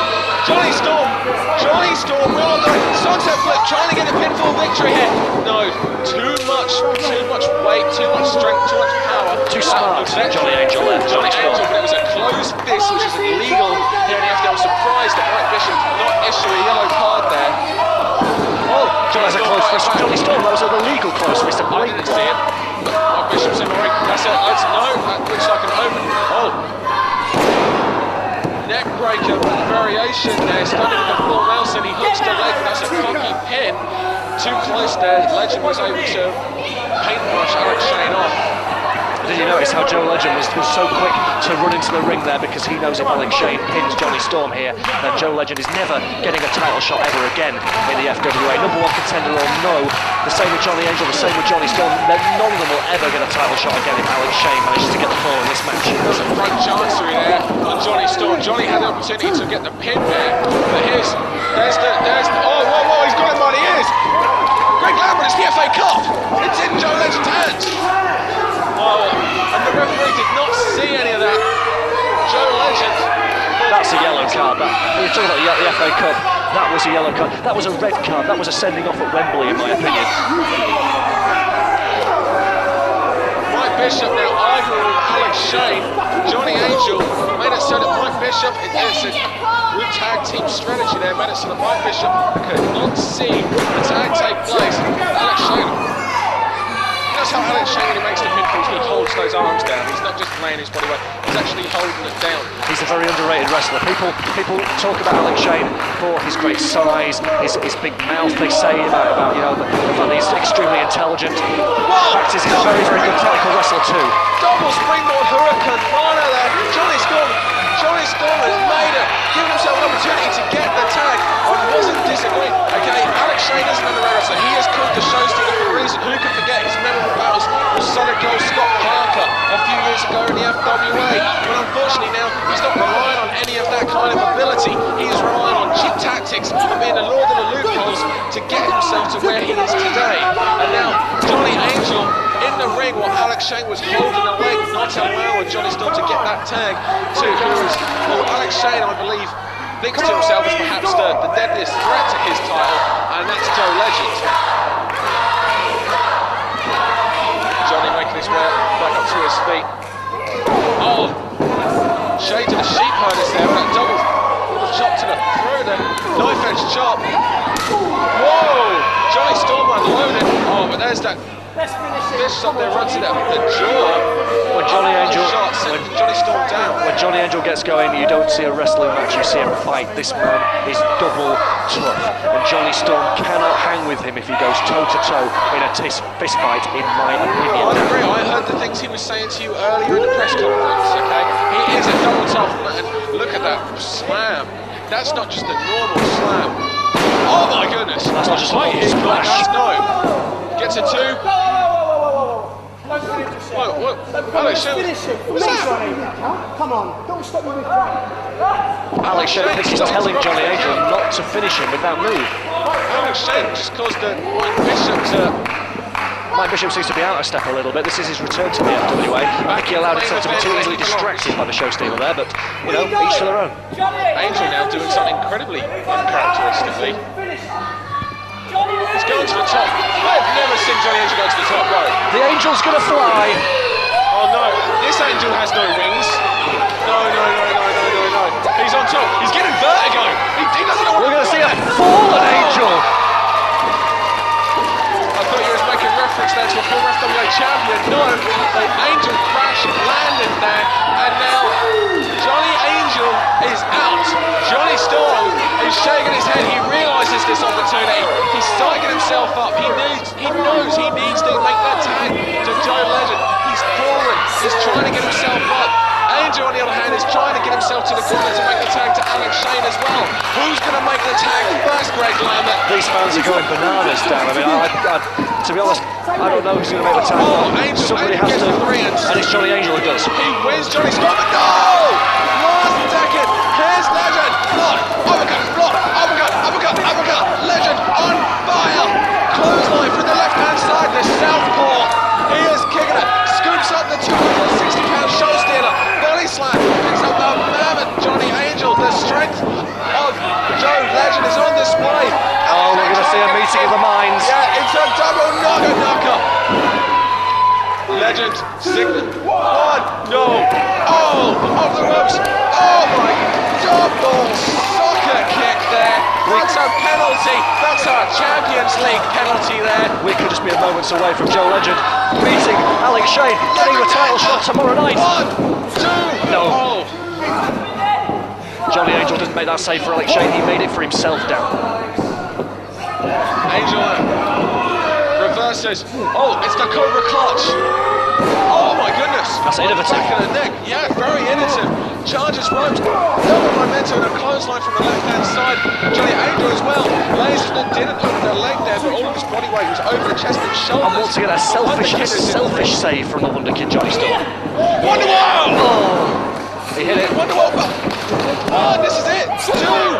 Wait, oh, there's a show stealer. That was it, Greg Landon, and you knew it. And you said Alex Shane doesn't want Joe Legend to win this match. He didn't want Johnny Storm to win. He doesn't want to face Johnny Storm again. Win except him. He wants to get the pinfall. Oh my Absolutely. God, nice stand! Got it. This is what I was talking about. 1, 2. Oh, you are joking me. Nobody kicks out of the one-night stand. That is ridiculous. Johnny Storm showing us why he is the Wonder Kid with a wondrous kick out there from the finishing moon of Alex Shane. That's what the FWA title means to these people. But now he's set him up for that big boot. Wait a minute, there's Legend in the corner, grabs the boot. Alex Shane, Joe Legend, touch first. Oh, it's the Enziguri, the big boot, nailed. Johnny Angel is out. The Enziguri takes Alex Shane out. And that means to make the cover here, he may get the victory. It's up for grabs now, definitely. Straight from Joey Legend. Everyone has taken a brutal beating here in the Morecambe Dome. And what a tag match we are seeing. And everything is to play for skill, Greg Lambert. Johnny versus Johnny. And I think Storm's going to get it. Wonder kick. 2, 3. Three. Greg, that was 3, wasn't it? 2 and 15/16, I believe. Johnny Angel kicks out. The wonder kick there. I can't believe he kicked out loud after taking a big boot from Alex Shane as well. He is signaling now. Another Wonderwell. You can't do it on a big man like Johnny Angel. No, Johnny He's Angel. already done it once more. Can he do it twice though? It takes a lot out of a man. The power load comes into it. Johnny Angel knows he can't do that. Oh, flapjack. Angel's got a brilliant opportunity now to win this match and get that title shot at Alex Shane, which he wants so desperately. Absolutely. He makes the cover. No. There's Alex Shane. He pulls out Mike Bishop there. Oh no! Oh, his first match back and already he is being brutalised by the FWA Heavyweight Champion. Angel doesn't know what's happening. Alex Shane doesn't care about winning the tag match. He doesn't want anyone other than himself to get this win, and that illustrated that fact perfectly.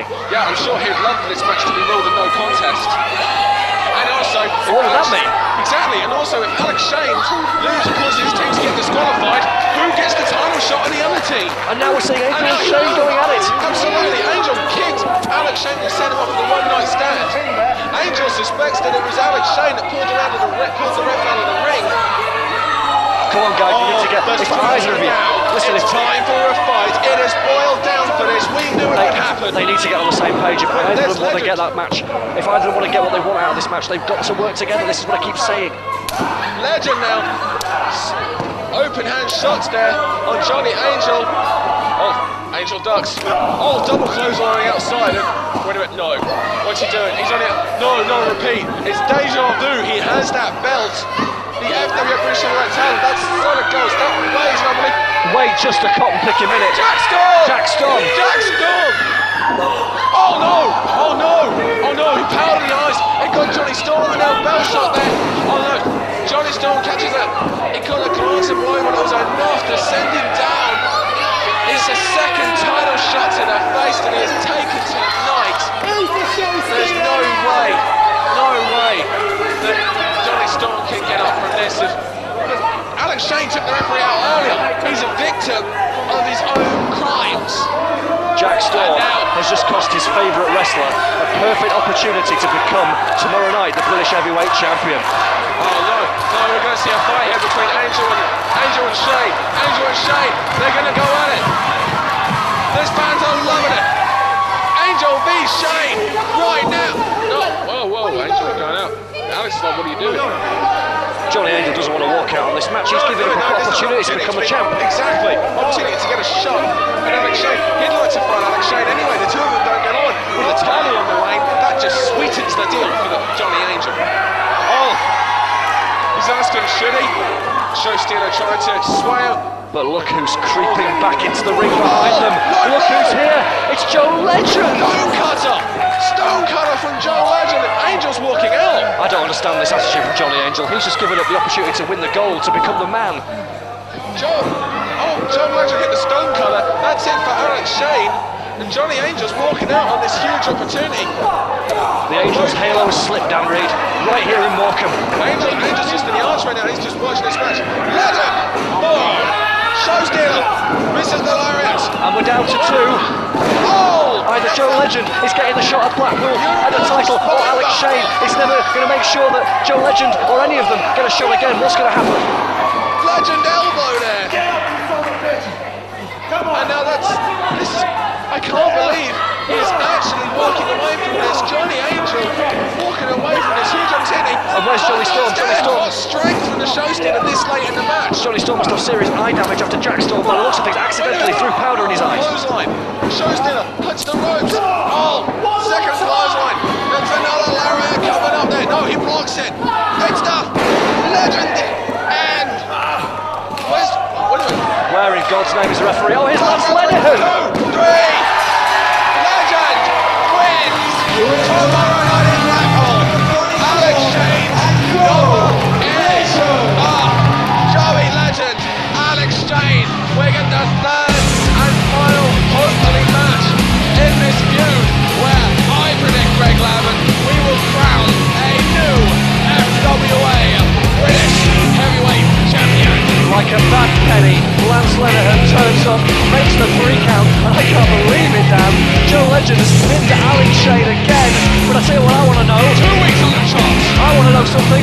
Not only do I want to know who's going to be the British Heavyweight Champion at Blackpool, it's going to be Alex Shane or Joe Legend, but what's going to happen with Jonny Angel and Alex Shane after Jonny Angel walked out on him? And what's going to happen? What's going to happen with Jack Storm and Jonny Storm?